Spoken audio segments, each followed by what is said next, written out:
Mixer Rack ในงบ 50,000 บาทมีตัวไหนน่าสนใจบ้าง Midas MR18 Allen & Heath CQ20 Mackie DL32S Soundcraft UI 24R สวัสดีครับวันนี้ CT Music เราพาทุกคนมาชม Mixer Rack ในงบ 50,000 บาทมีตัวไหนน่าสนใจบ้างเราจะเลือกซื้อยังไงเพราะโดยปกติต้องบอกว่าพวก Mixer เนี่ยครับคนซื้อไม่ได้เป็นคนใช้และคนใช้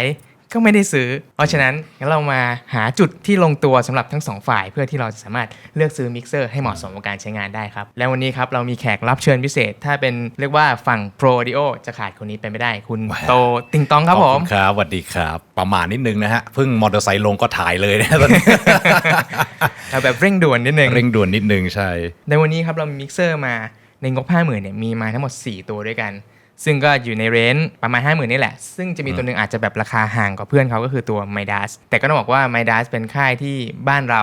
ค่อนข้างจะฮิตแล้วก็เป็นที่นิยมชอบอยู่แล้วเพราะฉะนั้นก็เลยเอามาเปรียบเทียบด้วยซึ่งโดยปกติแล้วครับเวลาเลือกซื้อมิกเซอร์ครับคุณโตมีวิธีการเลือกซื้อยังไงบ้างครับตัวดิจิตอลมิกเซอร์เนี่ยครับเอาเข้าจริงเนี่ยมันจะมีอยู่หลายช่วงราคานะเราก็รู้กันดีว่ามันมีตั้งแต่ราคาแบบหลักประมาณเนี้ยไปจนถึงหลักหลายล้านโดยหลักแล้วเนี่ยครับถ้าเกิดว่าเราจะดูดิจิตอลมิกเซอร์ย้ำนะว่าดิจิตอลมิกเซอร์ส่วนใหญ่แล้วเนี่ยเราก็จะดูก่อนว่าเราเอาไปใช้กับงานอะไร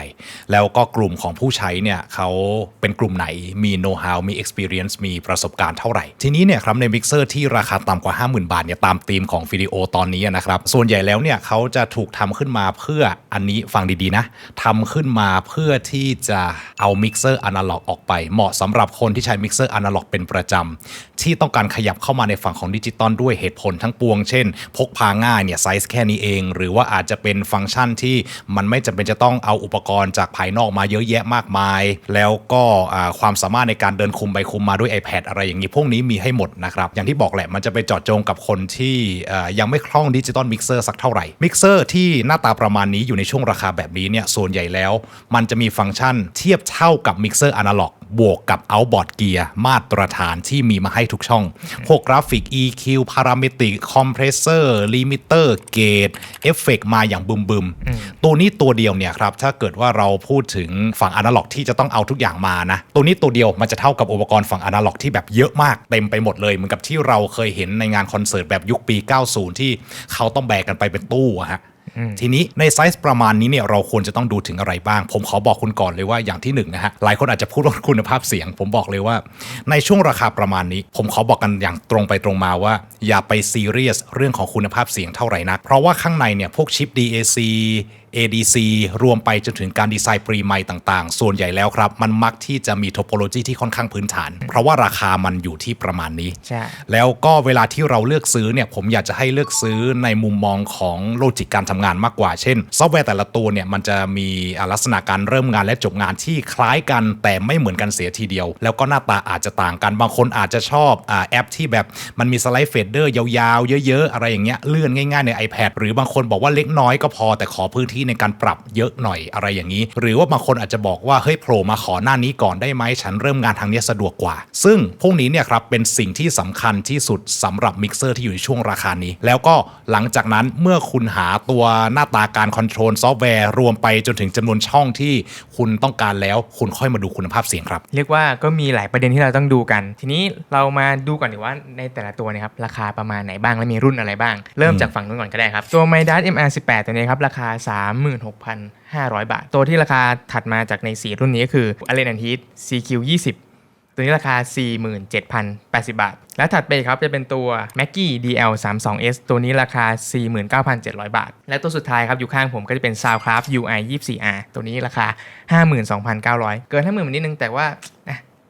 ฟังก์ชันต่างๆอยู่ในเรนจ์นี้ได้คือถ้าเกิดว่าเราสังเกตดีๆนะครับถ้าเราตัดในส่วนของinput ก็คือสัญญาณขาเข้าเนี่ยเราไม่มองสัญญาณขาเข้านะแต่เรามองสัญญาณขาออกรูขาออกที่เป็นหัวXLR หน้าตาตัวนี้ครับขาออกทั้งหลายเนี่ยเราจะเห็นเลยว่าใน4รุ่นเนี่ยจำนวนหัวมันจำนวนช่องขาออกเนี่ยใกล้เคียงกันมากเพราะว่าสถาปัตยกรรมของมิกเซอร์ที่อยู่ในช่วงราคานี้เนี่ยมันทำขึ้นมาด้วยทรัพยากรที่ค่อนข้างจำกัดประมาณหนึ่งอย่างทุกตัวตรงนี้เนี่ย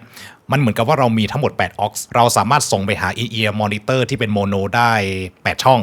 หรือว่าเราอาจจะส่งเป็นสเตอร์ได้4ช่องหรือว่าเราจะเลี้ยงมอนิเตอร์หน้าเวทีได้8ช่องแล้วก็ที่เหลือก็เป็น output LR ซึ่งในมุมมองของ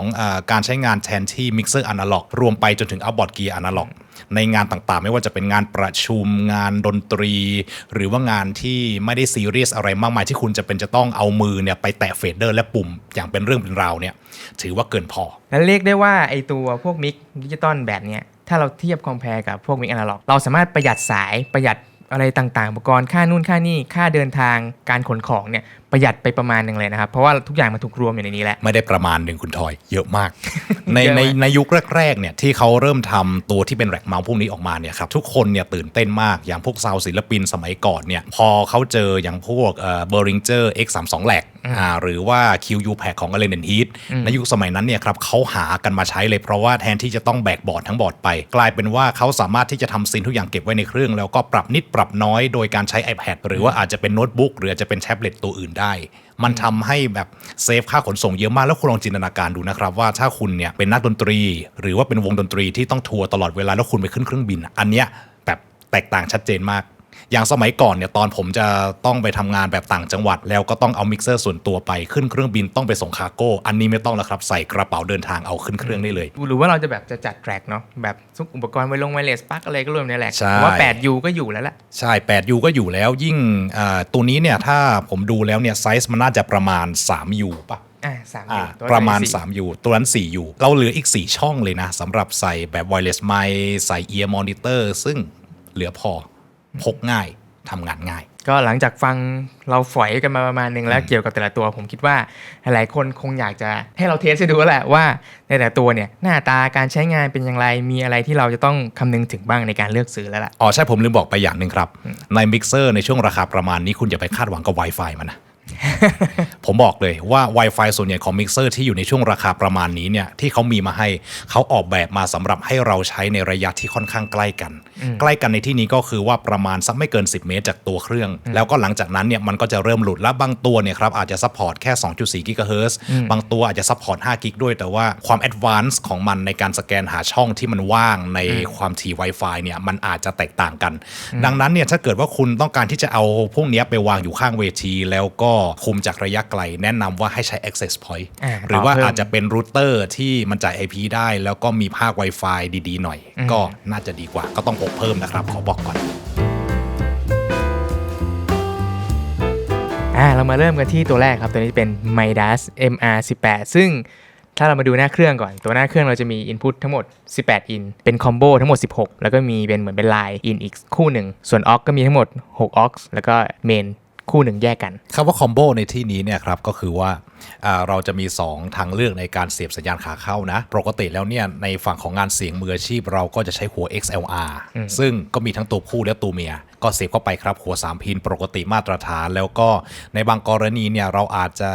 ใช้กับเครื่องดนตรีเราก็สามารถที่จะใช้เป็นหัวที่เป็น TS หรือในบางครั้งครับเราอาจจะใช้ TRS ในกรณีที่มันเป็นบาลานซ์ใส่เข้าไปได้แต่บอกก่อนนะหัว TS กับ TRS เนี่ยไม่ได้แปลว่าเป็นโมโนหรือสเตอริโอมันคือบาลานซ์กับอันบาลานซ์คอยเข้าใจตามนี้ถ้าเกิดว่าใครไม่เข้าใจเนื้อหาในอินเทอร์เน็ตในเรื่องเหล่านี้มีเยอะแยะครับใช่ครับแล้วรวมไปถึงจริงๆที่มันเป็นเสียบ TS ได้เนี่ยบางทีเราเอาไอ้ตัวพวกเนี้ยไปอยู่บนเวทีมันก็ลดคอสในเรื่องของ DI ไปได้ประมาณหนึ่งใช่ข้อดีของการมีอุปกรณ์ขนาดไซส์แบบนี้เนี่ยก็คือว่าปกติแล้วเนี่ยถ้าเราต่อสัญญาณมาจากพวกปิกอัพไฟฟ้าต่างๆเราอาจจะเคยได้ยินนะครับว่าสายเนี่ยไม่ควรจะยาวเกิน5 เมตร7 เมตร10 เมตรหรืออะไรอย่างนั้นแล้วก็ถ้าเกิดว่าเกินกว่านั้นเนี่ยเราต้องใช้ DI box ประเด็นของมันอยู่ตรงที่ว่าเมื่อสายมันยาวเนี่ยครับแล้วเราเดินออกมาเป็นอันบาลานซ์ก็คือที่เราชอบเรียกกันว่าหัว TS หรือที่เราเรียกกันว่าสายกีตาร์มันก็จะถูกสัญญาณรบกวนที่เกิดขึ้นต่างๆครับในอากาศไม่ว่าจะเป็นมาจากหลอดไฟมาจากมอเตอร์ไฟฟ้าต่างๆมาจากอะไรเยอะแยะไปหมดเลย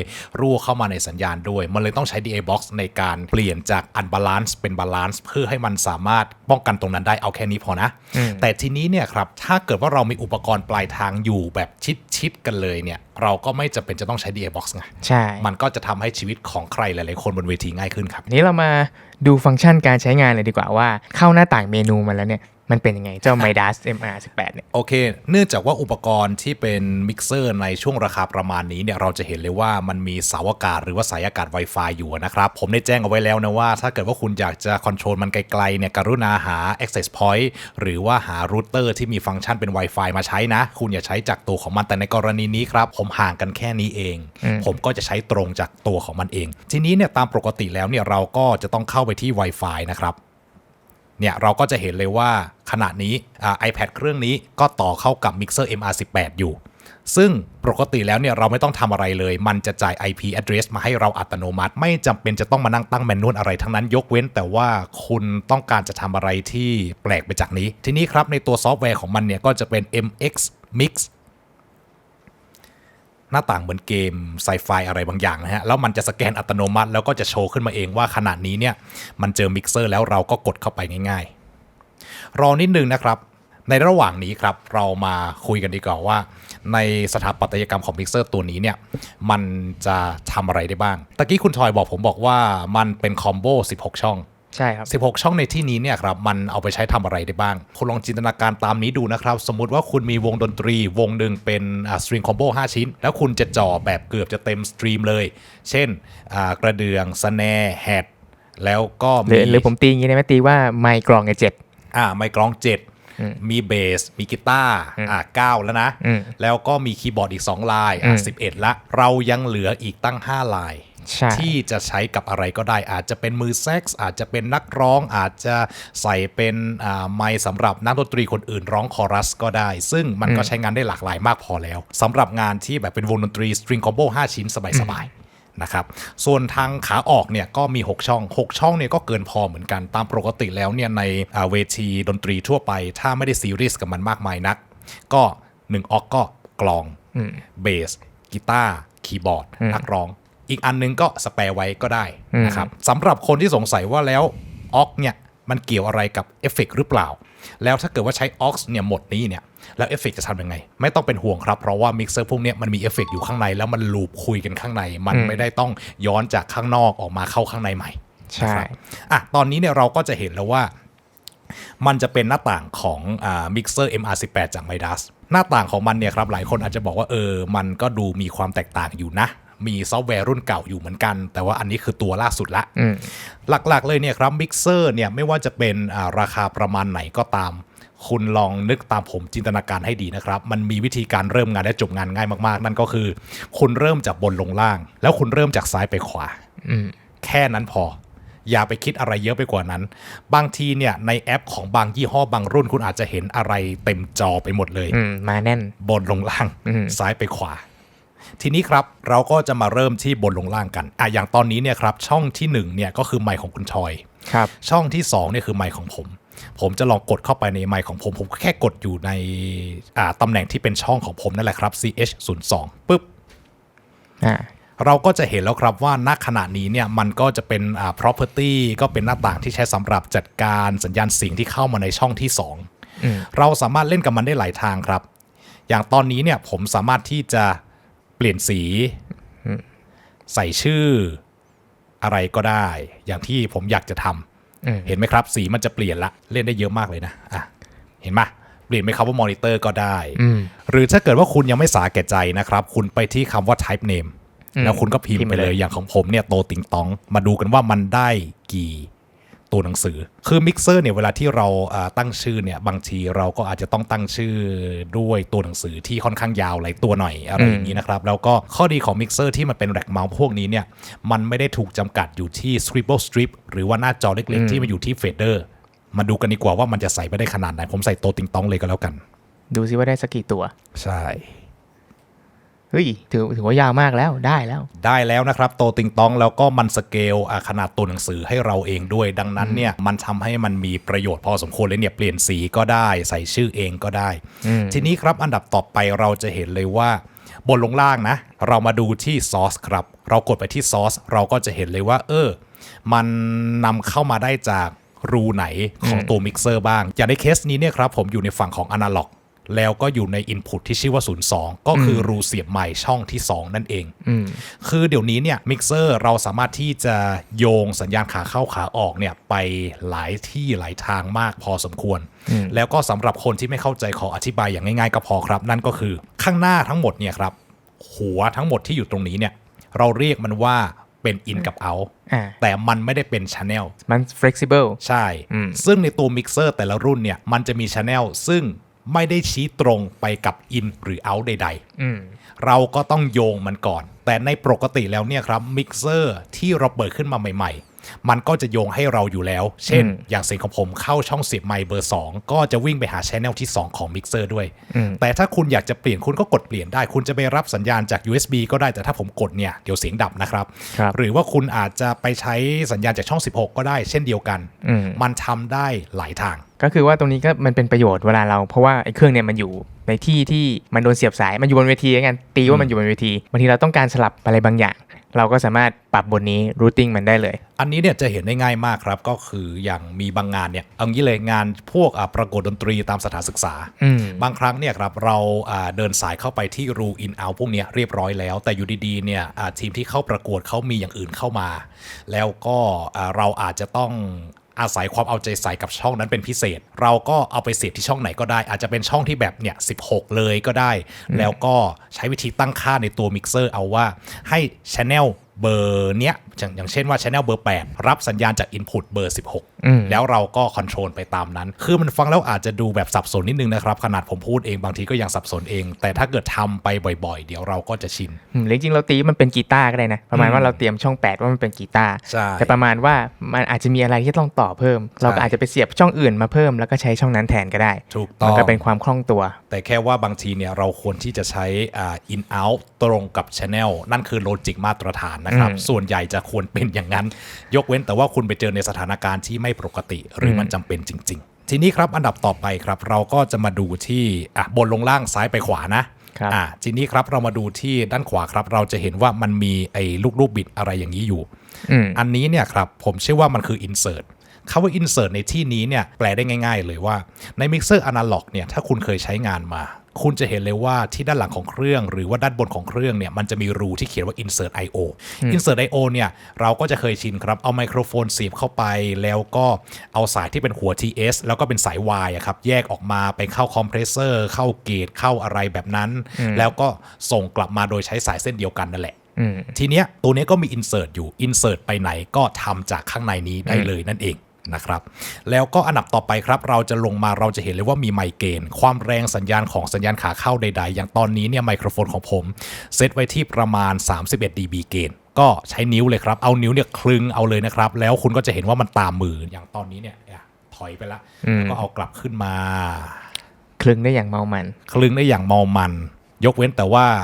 ตัวสกรีนโปรเจคเตอร์นะกันรอยหน้าจอคุณอาจจะมึนหน่อยก็อาจจะแบบโดดได้บ้างอะไรบ้างนี่ต้องทำใจนะฮะแล้วก็มีทริมคำว่าทริมในที่นี้เนี่ยครับสำหรับโลกของมิกเซอร์ดิจิตอลนะฮะมันจะแปลได้ง่ายๆว่าเกณฑ์เนี่ยใช้สำหรับปรับปรุงความแรงของสัญญาณเสียงให้อยู่ในจุดที่มันควรจะเป็น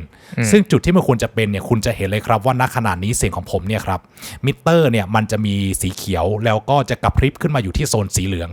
อันนี้คือโซนที่มันควรจะเป็นเราจะเรียกมันว่าจุดที่ค่อนข้างจะใกล้ยูนิตี้คือจุดที่มันควรจะเป็นสำหรับงานเสียงมืออาชีพแต่ทีนี้บางครั้งเนี่ยครับเราอาจจะต้องการประมวลผลสัญญาณเสียงด้วยความแรงสัญญาณที่ต่างไปจากจุดที่มันควรจะเป็นเกิดขึ้นได้หลายครั้งนะครับเช่นบางทีเนี่ยผมไปเจอตัวสัญญาณที่มันมีsignal to noise หรือว่ามีเสียงรบกวนค่อนข้างเยอะแล้วเราจะเป็นต้อง process มันเช่นไมค์ที่มันจ่อห่างไวโอลินจ่อห่างกีตาร์ในงานแสดงสดแล้วบางทีเนี่ยเราเอามันไปทริกกับอุปกรณ์บางอย่างเช่นคอมเพรสเซอร์หรือว่าเกจหรืออะไรแล้วมันอาจจะมีเกณฑ์สตรัคเจอร์ที่ไม่อยากจะได้อย่างนั้นไม่ถึงหรืออาจจะเยอะเกินไปหรืออะไรเราก็จะใช้ทริมเนี่ยอย่างกรณีนี้ครับทริม0 dB นั่นหมายความว่าปรับปรุงความแรงสัญญาณเสียงมาเท่าไหร่มันจะปล่อยเข้าไปเท่านั้นแต่ถ้าเกิดผมลดมันลงมาก็แค่นี้ครับมันก็จะตกลงมานะฮะแล้วก็เพิ่มขึ้นไปซึ่งพวกนี้เนี่ยเป็นอุปกรณ์ที่ใช้งานได้สบายๆถ้าเปรียบในเหมือนเขาเรียกอะไรในฝั่งบันทึกเสียงอะไรก็เหมือนว่าเรา ปรับขนาดเวฟ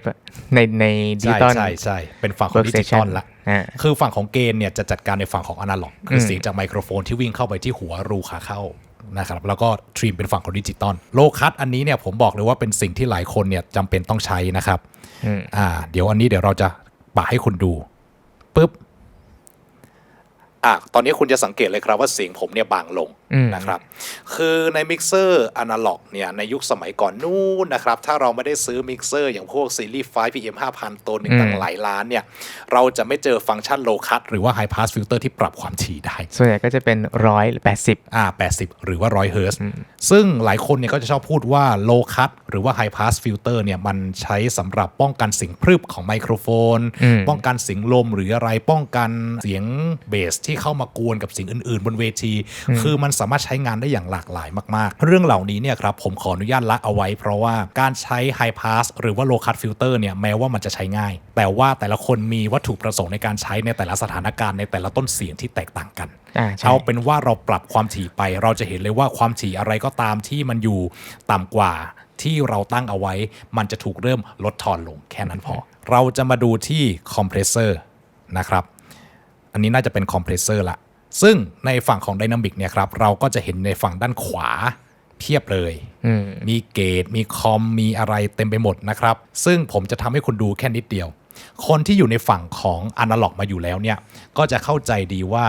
เกจเอาไว้ใช้สำหรับตัดหัวตัดท้ายเสียงเพื่อป้องกันไม่ให้เสียงรบกวนเนี่ยมันรั่วเข้ามาในมิกซ์เยอะใช้สำหรับตอนที่เสียงที่เราต้องการมันโผล่ขึ้นมาจริงๆเมื่อหลังจากนั้นเนี่ยมันก็ตัดทิ้งไปอาจจะไม่ได้ตัดไปหมดอาจจะตัดในช่วงการลดกี่ dB ก็ว่ากันในเรนจ์นั้นนะครับส่วนในฝั่งของคอมเพรสเซอร์เนี่ยอันนี้เนี่ยป้องกันการสวิงของเสียงทำให้เสียงเนี่ยที่มันมีความกระชากเยอะๆเนี่ยมันสมูทมากขึ้นแล้วก็ในหลายครั้งเนี่ยเราใช้สำหรับปั้นเสียงให้มันมีความแน่นมากขึ้นมีความจัดมีความตึบมากขึ้นเหมือนกับที่เราใช้กับพวกกลองกระเดื่องเป็นต้นครับซึ่งในมิกเซอร์ตัวนี้เนี่ยครับมันก็จะโผล่มา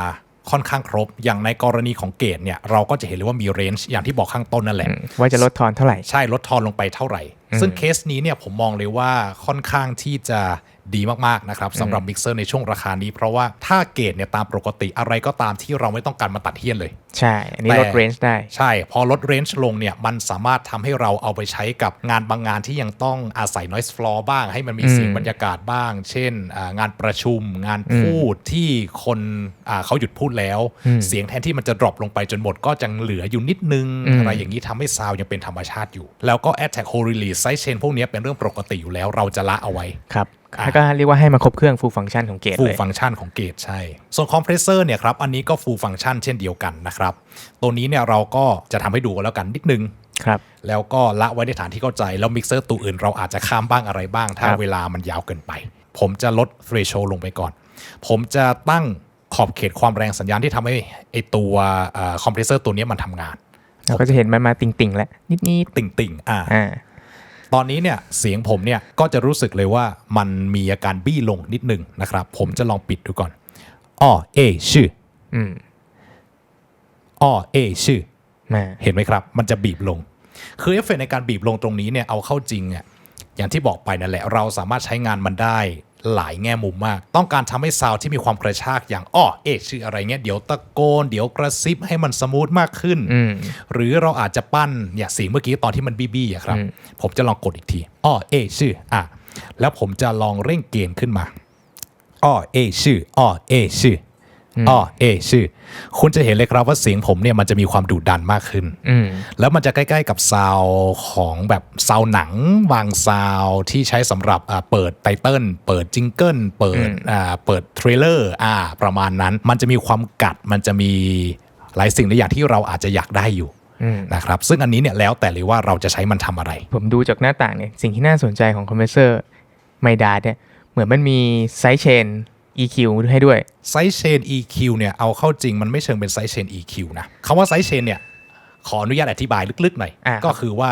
ตามปกติแล้วเนี่ยครับคอมเพรสเซอร์ลิมิเตอร์เอ็กซ์แพนเดอร์เกจพวกนี้เนี่ยมันจะเอาเสียงซึ่งเป็นเสียงที่เข้ามาที่ตัวมันมา process มาประมวลผลสัญญาณ แต่ในบางครั้งเนี่ยครับเราอาจจะใช้สัญญาณจากข้างนอกจากช่องอื่นมาประมวลผลสัญญาณในฝั่งนี้ให้มันสลับกันทำสลับกันโผล่หน้าขึ้นมาอะไรอย่างนี้ได้เช่นเราเอากระเดื่องมายัดที่เบสเอาเบสมาฝากไว้ที่กระเดื่องคือเอาสัญญาณจากเบสไปทริกกระเดื่องเอาสัญญาณจากกระเดื่องกลับมาทริกที่เบสเพื่อที่ว่าเวลาที่กระเดื่องมันเหยียบเบสก็จะได้นูนขึ้นมาไม่ถูกคอมเพรสแล้วก็ในเวลาเดียวกันคือเวลาที่เบสเล่นกระเดื่องก็จะหลบให้อย่างสวยงามอย่างตัว frequency ตัวนี้เนี่ยมันจะเอาไว้ใช้สำหรับตัดช่วงความถี่บางตัวที่เราไม่ต้องการออกไปเพื่อที่ว่าจะให้ตัว compressor limiter expander gate เหล่านี้ทำงานได้แม่นยำตรงจุดที่เราอยากได้มากขึ้นนั่นเองนะฮะทีนี้ครับสุดท้ายก็คือว่ามันจะมีภาค detection อยู่ก็คือ peak กับ RMS 2 ตัวนี้เนี่ยครับผมก็จะบอกเลยว่าถ้าอธิบายอย่างละเอียดโคตรเลยนะคุณอาจจะมึนได้ง่ายๆเลยครับ peak เนี่ยจัดการที่หัวสัญญาณที่มันโผล่ขึ้นมาจริงๆความดังสูงสุดความดังสูงสุดแต่ว่าเราอาจจะไม่ได้ perceive เป็นความดังเราอาจจะมองว่ามันคือความมีชีวิตชีวาของเสียงอย่างตอนนี้เนี่ยครับผมใช้ไมโครโฟนที่มี transient สูงก็คือมันจะมีความจืดชืดคือมีความคมเยอะๆเลยพวกนี้คือเขาเรียกว่ารสสัมผัสที่มันเป็นความมีชีวิตชีวาของเสียงเรียกว่า transient ที่มัน transient response ที่ค่อนข้างกระชับฉับไวใช่ทีเนี้ยถ้าเกิดว่าเราต้องการจะจัดการกับ transient เหล่านั้นเราจะไปจัดการโดยการใช้ peak mode แต่ถ้าเกิดว่าเรามองว่าเราอยากจะสัญญาณรวมเฉลี่ยกันรวมในจุดที่เรา perceive ว่ามันคือความดังที่เราได้ยินจริงๆเนี่ยเราไปที่ RMS คืออย่างที่บอกแหละมันอาจจะมึนนิดนึงแล้วก็ต้องใช้เวลาประมาณหนึ่งในบางครั้ง Sound Engineer ก็จะใช้2โหมดเนี้ยในสถานการณ์ที่แตกต่างกันแต่ได้ผลลัพธ์ที่ก็ถ้าฟังแล้วอาจจะแยกไม่ออกก็เป็นไปได้นะครับนี่ผมตีอย่างนี้ได้ไหมว่าในตัว Midas MR18 เนี่ยในฝั่ง Channel Strip ของมันเนี่ยฟีเจอร์ที่ให้มาไม่ว่าจะเป็นเกจคอมเพรสเซอร์ค่อนข้างให้มาแบบ professional เลยนะ professional ใช่ต้องยอมรับว่า professional มากๆในราคาช่วงนี้ด้วยนะครับมีหน้าหลักของก๊อปเยอะ ต่อไปครับเรามาดูที่ EQ กัน EQ ของตัว Midas ตัวนี้เนี่ยครับก็จะมีทั้งหมด4แบนด์มี4แบนด์บวก low cut ก็คือ high pass filter อย่างที่ผมบอกเอาไว้ข้างต้นนะครับเราสามารถที่จะจัดการกับ high pass ได้อย่างง่ายๆก็คือลากเอาอันนี้คือ high pass filter นะครับทีนี้ครับใน4แบรนด์เนี้ยเราทำอะไรกับมันได้บ้างในมิกเซอร์อนาล็อกเนี่ยส่วนใหญ่แล้วเนี่ยเราก็จะสามารถเลือกความถี่ได้แล้วก็เลือกความแรงของเนื้อความถี่ช่วงนั้นๆใน EQ ตรงนั้นได้เช่นตัว EQ mid high ของตัวมิกเซอร์อนาล็อกคุณเนี่ยมันทำงานที่ประมาณ 2K สมมติตามนี้ 1.40 2K คุณก็จะทำได้มากสุดครับก็แค่ยกขึ้นลดลงเห็นไหมเสียงผมจะเปลี่ยนไปอย่างชัดเจนทีนี้เนี่ยครับในมิกเซอร์ดิจิตอลเนี่ยส่วนใหญ่ทุกรุ่นแล้วนะนอกจากที่ว่าเราจะยกขึ้นยกลงแล้วก็สวีปได้เหมือนกับมิกเซอร์อนาล็อกเรายังสามารถปรับความกว้างและแคบได้ด้วยปรับ quality factor ได้แต่ปัญหาคือโอเคกว่าที่จะเขียนได้นะฮะถ้าสกรีนของ iPad เครื่องนี้มันใช้สำหรับเขียนมันจะมี friction อยู่นิดนึงเห็นไหมครับคือเมื่อเราเนี่ยขยับ quality factor หรือว่า bandwidth หรืออะไรก็ตามเนี่ยขอบเขตความกว้างของฟิลเตอร์ก็ได้มันจะทำให้เราเนี่ยมีความยืดหยุ่นในการปรับแต่งเสียงมากขึ้นซึ่งในหลายกรณีเนี่ยการใช้ EQ นะฮะเป็นไปได้ทั้งการแก้ไขปัญหาแล้วก็เพิ่มรสสัมผัสทางเสียงอย่างบางทีผมต้องการเสียงเบสเพิ่มขึ้นในแค่เฉพาะบางจุดผมก็อาจจะยกแค่นี้แล้วก็บีบให้มันเล็กหรือถ้าเกิดผมอยากให้ซาวด์เนี่ยโดยรวมมันกว้างขึ้นเราก็แค่แหกมันออกอย่างที่บอกครับใช้ได้ทั้งการแก้ไขปัญหาแล้วก็ใช้ได้ทั้งการเพิ่มรสสัมผัสทางเสียงด้วยเช่นเดียวกันเอาเป็นว่าครบครับสำหรับมิกเซอร์ตัวนี้นี่อันนี้ผมเพิ่งเห็นมีโหมดด้วยผมจะลองกดเล่นๆดูนะครับโหมดของ EQ นะครับใช่ตอนนี้เนี่ยผมอยู่ที่ High แล้วผมลองยกดูยก Highเราจะเห็นเลยว่า High ตอนนี้เป็นเชลฟ์ได้ครับทีนี้ครับผมจะลองไปที่คำว่า High Cut ผมสามารถไปที่Vertical EQ เราจะเห็นเลยครับว่าฟิลเตอร์ในแต่ละตัวเนี่ยเบอร์1เบอร์2เบอร์3เบอร์4เนี่ยเราจะเรียกว่า EQ ฟิลเตอร์นะครับ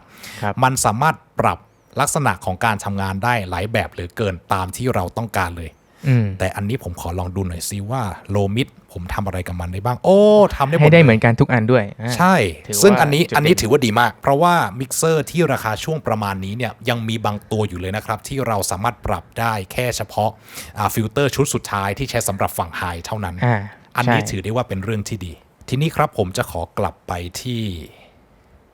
หน้า processing หน้าเดิมตอนนี้เรารู้แล้วว่ามี EQ มี compressor มี gate มีอะไรใช่ไหมฮะครับคราวนี้ครับเราจะลงมาข้างล่างอีกครับ48โวลต์อันนี้เรารู้กันดีอยู่แล้วนะครับว่าใช้สำหรับจ่ายไฟเลี้ยงให้กับไมโครโฟนชนิด condenser หรือว่า DI box ซึ่งต้องใช้ไฟเลี้ยงจากมิกเซอร์ส่วนเรื่องของเฟสเนี่ยอันนี้ก็แค่การกลับขั้วเป็นจากบวกเป็นลบอันนี้ก็ละเอาไว้ก่อนก็แล้วกันเพราะว่ามันคือสิ่งที่ต้องทำความเข้าใจกันอีกประมาณหนึ่งแล้วก็อันนี้ครับเราสามารถที่จะลิงก์ Channel 1 Channel 2 ได้ตอนนี้รวมกันแล้วซึ่งตอนนี้เนี่ยเหมือนกับเราจับคู่กันแล้วนะเราจะเห็นเลยว่าเห็นไหมครับความดังมันไปด้วยกันนะฮะเฟเดอร์วิ่งตามกันเกณฑ์ก็วิ่งตามกันก็เอาไว้ใช้สำหรับช่องที่เป็นสเตอริโอมันเป็นพวกอะไรนะกองไฟฟ้าคีย์บอร์ดอะไรอย่างงี้เครื่องเล่นเพลงต่อเสียงจากคอมคือมิกเซอร์ที่อยู่ในช่วงราคาประมาณนี้เนี่ยมันจะเป็นการจับคู่สเตอริโอซ้ายขวาในลักษณะของการทำ Channel Link อยู่แล้วแต่สำหรับคนที่เคยชินกับมิกเซอร์ที่มีราคาสูงขึ้นไปเราอาจจะไม่ต้องจับคู่แบบนี้มันอาจจะเป็นอีกวิธีหนึ่งซึ่งก็ละเอาไว้ครับถ้าคุณเคยเจอก็ถือว่าคุณก็ได้ใช้ของที่ราคาแพงแล้วล่ะ ทีนี้เราจะไปส่วนอื่นต่อออโต้มิกเซอร์เนี่ยในมิกเซอร์ดิจิตอลส่วนใหญ่หน้าที่ของมันก็ง่ายนิดเดียวครับโดยหลักแล้วใช้สำหรับเสียงพูดเป็นสำคัญคือใช้สำหรับเสียงร้องได้ไหมได้แต่บางครั้งมันอาจจะมึนบ้างมันออกแบบมาสำหรับจับไดอะล็อกแล้วก็ลักษณะของการพูดการเน้นคำอย่างเสียงพูดทั้งหลายพวกคอนเฟอเรนซ์หรือไงประชุมน่าจะเหมาะที่สุดผมเคยลองใช้งานแหล่นะโอ้โหแม่งเละเทะเลย คือแค่ยืดคำแค่เหนือคำออกเนี่ยบางทีก็จะทำให้พวกนี้มันมึนได้แต่ว่าสำหรับงานพูดเนี่ยคุณลองจินตนาการตามผมดูนะสมมุติว่าเราเนี่ยไปทำงานประชุมมีไมโครโฟนเปิดพร้อมกันอยู่สัก10 กว่าตัวแล้วทีนี้เนี่ยถ้าเราเปิดไมค์ขึ้นมา10 ตัวเลยพร้อมกันโอกาสไมค์ขอนมันเยอะมากครับความดังของเสียงที่ระบบสามารถขยายได้หรือว่าเกณฑ์ before feedback เนี่ยมันจะน้อยทีนี้เนี่ยตามปกติแล้วเนี่ยเราจะต้องมานั่งเขาเรียกว่ามานั่งตะครุบอ่ะก็คือมือทำมีคนทำตัวไหนเปิดแล้วก็ดันอ่ะตัวไหนปิดก็หลีหรือว่าบางคนอาจจะมิวอันมิวไปเลยก็ได้ซึ่งมันก็เหนื่อยพอสมควรออโต้มิกเซอร์หรือว่าออโตเมติกมิกเซอร์เนี่ยทำขึ้นมาเพื่อแก้ไขปัญหาตรงนี้ตัวของมันเนี่ยจะสามารถรับรู้ได้ครับว่าขณะนี้เนี่ยไมโครโฟนตัวเนี้ยถูกใช้งานอยู่แล้วก็เป็นเสียงที่เข้าไมโครโฟนตัวนี้ในลักษณะที่เป็นเสียงตรงเท่านั้นไม่ใช่เสียงที่รั่วเข้ามาจากที่อื่นมันจะมีวิธีในการตรวจของมันเองแต่มันมีคอนดิชันใช่ไหมครับว่า signal ต่อ noise ratio เนี่ยมันต้องประมาณหนึ่งแหละมันจะต้องมีประมาณหนึ่งใช่แล้วก็บางตัวฉลาดจนถึงกระทั่งสามารถจับได้ด้วยว่านั่นคือเสียงคนแต่ว่าอันนั้นคือเราพูดถึงเกรดไฮเอ็นเลยไฮเอ็นมากๆซึ่งฝั่ง broadcast เขาใช้ประจำนะฮะฝั่ง broadcast เนี่ยใช้ประจำมากๆทีนี้เนี่ยสำหรับ X กับ Y เนี่ยก็คือมันจะเป็นการกรุ๊ปถ้าผมจำไม่ผิดตัวนี้คือการกรุ๊ปของตัวออโต้มิกเซอร์แล้วก็มีเวทอยู่ตรงนี้เวทในที่นี้ก็คือว่าไมโครโฟนตัวไหนที่ออโต้มิกเซอร์เนี่ยจะให้ความสำคัญมากกว่าสำหรับกรณีของคนที่เป็นประธานนั่งหัวโต๊ะเราก็จะให้เวทเขาเยอะหน่อยอย่างเช่นว่าเวลาที่แบบประธานเนี่ยแบบจะพูดแล้วก็แบบฟุบกลับมาอะไรอย่างเงี้ยให้ออโต้มิกเซอร์ให้ความสำคัญกับเสียงของประธานมากกว่าประมาณว่าจะสั่งเงียบอะไรก็จะได้ยินเสียงเขาชัดก็คือมันจะได้เขาเรียกว่าได้ความสำคัญมากกว่ามาแล้วแต่อัลกอริทึมด้วยแหละอย่างบางตัวเนี่ยจะตัดสินใจดันเสียงของไมโครโฟนที่ได้เวทเยอะขึ้นมาอีกหน่อยหนึ่งอย่างบางตัวเนี่ยก็จะมองว่าเวลาที่คนที่เวทเยอะพูดเนี่ยมันจะรีบไปกดเอาที่เหลือลงไปลึกเท่าไหร่ขึ้นอยู่กับเวทก็จะแล้วแต่นะครับฟังก์ชันนี้เป็นฟังก์ชันที่โอเคทีนี้ครับอันดับต่อไปมาดูที่ออกเซนกันออกเซนเนี่ยอยู่ทางขวานะครับที่เขียนว่าเซน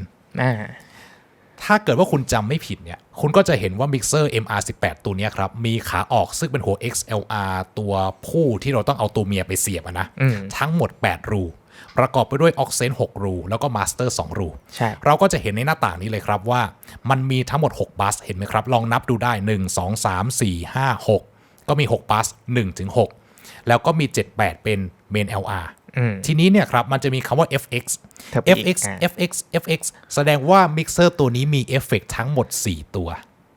ให้มาเยอะมากสำหรับเลนส์นี้ให้มาเยอะมากแล้วก็ในตัวนี้เนี่ยครับสมมุติว่าขณะนี้ผมอยู่ในช่องโตติงตองผมกดไปที่บัสเซนในบัสเซนเนี่ยผมสามารถตั้งชื่อได้ด้วยนะเดี๋ยวจะตั้งชื่อให้ดูอีกทีหนึ่งผมดันอันนี้ขึ้นมาสักประมาณเท่าไหร่ก็ไม่รู้ตอนนี้เราจะสามารถพูดได้อย่างเต็มปากว่าเสียงของผมในช่องโตติงตองไปออกในบัสเบอร์เนี้ยซึ่งขณะนี้คือบัสแรกก็คือเบอร์1ในโหมดที่ชื่อว่า post EQ ซึ่งเลือกได้อีกใช่ คืออันเนี้ยบอกเลยว่ายืดหยุ่นยิ่งกว่ามิกเซอร์อนาล็อกไฮเอนด์อีกใช่ เพราะว่า ใช่ มิกเซอร์อนาล็อกไฮเอนด์ทำได้แค่ปรีเฟเดอร์กับโพสต์เฟเดอร์เนี่ยครับให้สัญญาณที่ปล่อยออกเนี่ยตามหรือไม่ตามแต่ตัวเนี้ยทำได้มากกว่าเลยครับมี pre EQ มีอะไรเนี่ย post EQ เอาเสียงผมออกไปก่อนการปรับ EQ หรือหลังปรับ EQ ก่อนเฟเดอร์หรือว่าหลังเฟเดอร์ช่องผมหรือโอ้โหออกไปหลังซับกรุ๊ปเอาตัวนี้เข้าไปจัดอยู่ในกรุ๊ปก็ได้ซึ่งเล่นได้หลายท่ามากถามว่าตัวอย่างในการใช้งานในที่นี้เนี่ยมันคืออะไรสมมติว่าผมเนี่ยเอาเสียงผมไปออกที่บัส1เป็น pre EQ ในกรณีนี้เนี่ยก็เท่ากับว่าสัญญาณที่ออกจากรู aux 1ของตัว Mixer MR18 ตัวเนี้ยจะเป็นสัญญาณที่มีแค่การเร่งเกณฑ์ปรับปรุงความแรงสัญญาณเสียงแล้วก็มี equalizer อยู่เล็กน้อยถ้าจำไม่ผิดเดี๋ยวนะขอดูนิดนึงเราจะเห็นเลยว่ามีเกณฑ์มีทริมมีโลคัตแล้วก็มีคอมมีลิมิเตอร์อันนี้เชื่อว่าจะมาเพียวเกือบจะเป็น direct out หรืออาจจะเป็น direct out เลยก็ได้ซึ่งในกรณีนี้เนี่ยครับเราก็สามารถที่จะเอาเสียงตรงนี้เนี่ยไป process ต่อได้ด้วยเช่นสมมุติว่าผมใช้ Mixer MR18 ตัวเนี้ยทำ Sound PA อยู่แต่ว่าจะเอาไปออก Live Streaming แล้วมีคน mix Live Stream ให้เราสดๆด้วยเขาก็เอา Sound เนี่ยจากตรงนี้แบบที่เรายังไม่ได้แต่งอะไรมากมายเอาไปทำต่อแล้วก็เอาขึ้นได้แยกเป็นมิกซ์เลยซึ่งถือได้ว่าเป็นเรื่องที่ดีมากๆใช่นะครับหรือว่าในหลายครั้งเนี่ยเราสามารถที่จะใช้มันเป็น post EQ ก็ใช้ในลักษณะของงานปกติทั่วไปใช่นะครับ pre fader อันนี้เนี่ยก็คือถ้าสมมติว่าผมทำซาวอยู่แล้ว fader channel ผมเนี่ยผมปรับตลอดเวลาถ้าผมใช้ post fader ก็คือตาม fader เนี่ยนักดนตรีบนเวทีที่เขาฟังมอนิเตอร์หรือว่าเขาใส่เอียร์ก็อาจจะเละเทะได้อาจจะคว้างขวดมาหาเราได้นะฮะเดี๋ยวดังเดี๋ยวเบ้าเดี๋ยวเบ้าเดี๋ยวดังใช่ดังนั้นเนี่ย pre fader ส่วนใหญ่เนี่ยเราก็จะนิยมนำไปใช้กับพวกมอนิเตอร์ทั้งหลาย monitoring system ซึ่งหลักๆมันจะเป็นประมาณนี้แหละมันก็ไม่ได้มีอะไรมากมายกว่านี้ส่วนในฝั่งของซับกรุ๊ปเนี่ยผมบอกเลยว่ามันมีเป็นกลุ่มที่ใหญ่ขึ้นที่เริ่มใช้ในลักษณะแบบนี้แต่ว่าสำหรับผมยังไม่ได้ใช้เรายังโอ school อยู่เล็กน้อยแล้วก็ทีนี้เนี่ยครับในฝั่งของ channel เนี่ยมันหมดละเราจะเห็นเลยว่าเนี่ยกลับเข้าไปในหน้าเดิมบนลงล่างแล้วก็พอเราทำเสร็จเห็นไหมซ้ายมาขวาเนี่ยเราเลื่อนได้หมดเลยมันเลื่อนผ่านนี่9 ถึง 16เนี่ยซ้ายมาขวาอะไรซึ่งอย่างที่บอกครับใน aux อันนี้เป็น aux in ตัวนี้เนี่ยจะเป็น aux in นะครับก็คือจะเข้ามาในรู17-18ครับชื่อมันจะต่างกันบ้างอย่างที่บอกครับชื่อของตัวรูเข้าออกกับชื่อ channel มันจะต่างกันเราจะต้องไปเร้ามันเองเราจะต้องไปเลือกมันมาเองอีกทีหนึ่งอันนี้คือดิจิตอลมิกเซอร์หลายคนงงที่ฝั่งนี้ครับแต่ถ้าเกิดว่าคุณจัดลำดับความคิดคุณได้แล้วคุณรู้ว่ามันคือ2 สิ่งแยกจากกันที่คุณต้องไปประกบเข้าหากันตีว่าเหมือนเล่นเกมโยงเส้นเด็กๆอะไรใช่ใช่โอ้โหเด็กมากในฝั่งของเราดูบัสก่อนก็ได้เห็นไหมครับในบัสนี้ตอนนี้ครับถ้าผมกลับไปที่ช่องของผมปล่อยสัญญาณผมไปที่สักหลายๆบัสสมมุติผมใส่มั่วเข้าไปเลยเมื่อเราจ่ายสัญญาณของช่องใดๆไปที่บัสแต่ละบัสแล้วเนี่ยครับเราก็จะต้องมานั่งเปิดมาสเตอร์ที่ฝั่งนี้นะแล้วเราก็กดเข้าไปครับที่คำว่าบัส01บัส02อะไรก็ว่ากันเนี่ยเราก็ยังสามารถตั้งชื่อได้ type name ได้เช่นอันนี้เป็น vocal มอนิเตอร์ของคนร้องใช่ของคนร้องอะไรอย่างนี้นะฮะเห็นไหมครับมันก็ตั้งได้แล้วเปลี่ยนสีได้เช่นเดียวกันซึ่งเดี๋ยวนี้เรื่องสีเนี่ยเป็นอะไรที่ดีมาก color coding มันทำให้เราทำงานได้ง่ายขึ้นนะครับเราสามารถมิวได้อะไรได้ insert ได้ทำได้ทุกอย่างที่ตัว input เนี่ยมันก็ทำได้ยกเว้นฝั่งของการทำไมเกณฑ์การทำทริมอะไรอย่างนี้ซึ่งมันเป็นการลูปอยู่ในฝั่งของดิจิตอลดังนั้นเราไม่สามารถปรับเกณฑ์อะไรได้นะครับแล้วก็ EQ ก็ยังมี Q ให้อีกเหมือนเดิมให้เยอะด้วยครับให้มาถึง6แบนด์เนี่ย6ฟิลเตอร์เนี่ยคือส่วนตัวผมเนี่ยครับเวลาที่ผมทำพวกมอนิเตอร์เซนให้กับนักดนตรีบนเวทีผมจะไม่ค่อยได้ใช้กราฟิก EQ กราฟิก EQ คือไอ้ EQ ที่มันมีทั้งแท่งยาวๆครับผมจะนิยมใช้พาราเมตริกมากกว่าส่วนตัวเป็นเพราะว่าพาราเมตริกเนี่ยเราสามารถที่จะเลื่อนความถี่ได้เราจะจัดการกับความถี่ที่ตรงกว่ากราฟิกได้เพราะกราฟิกมันฟิกแล้วก็ในเวลาเดียวกันเนี่ยมันกว้างแคบได้ด้วยใช่เวลาที่ผมทำแคบเราก็แก้ไขปัญหาเวลาที่ผมทำกว้างนั่นคือเรากำลังเพิ่มรสสัมผัสทางเสียงอยู่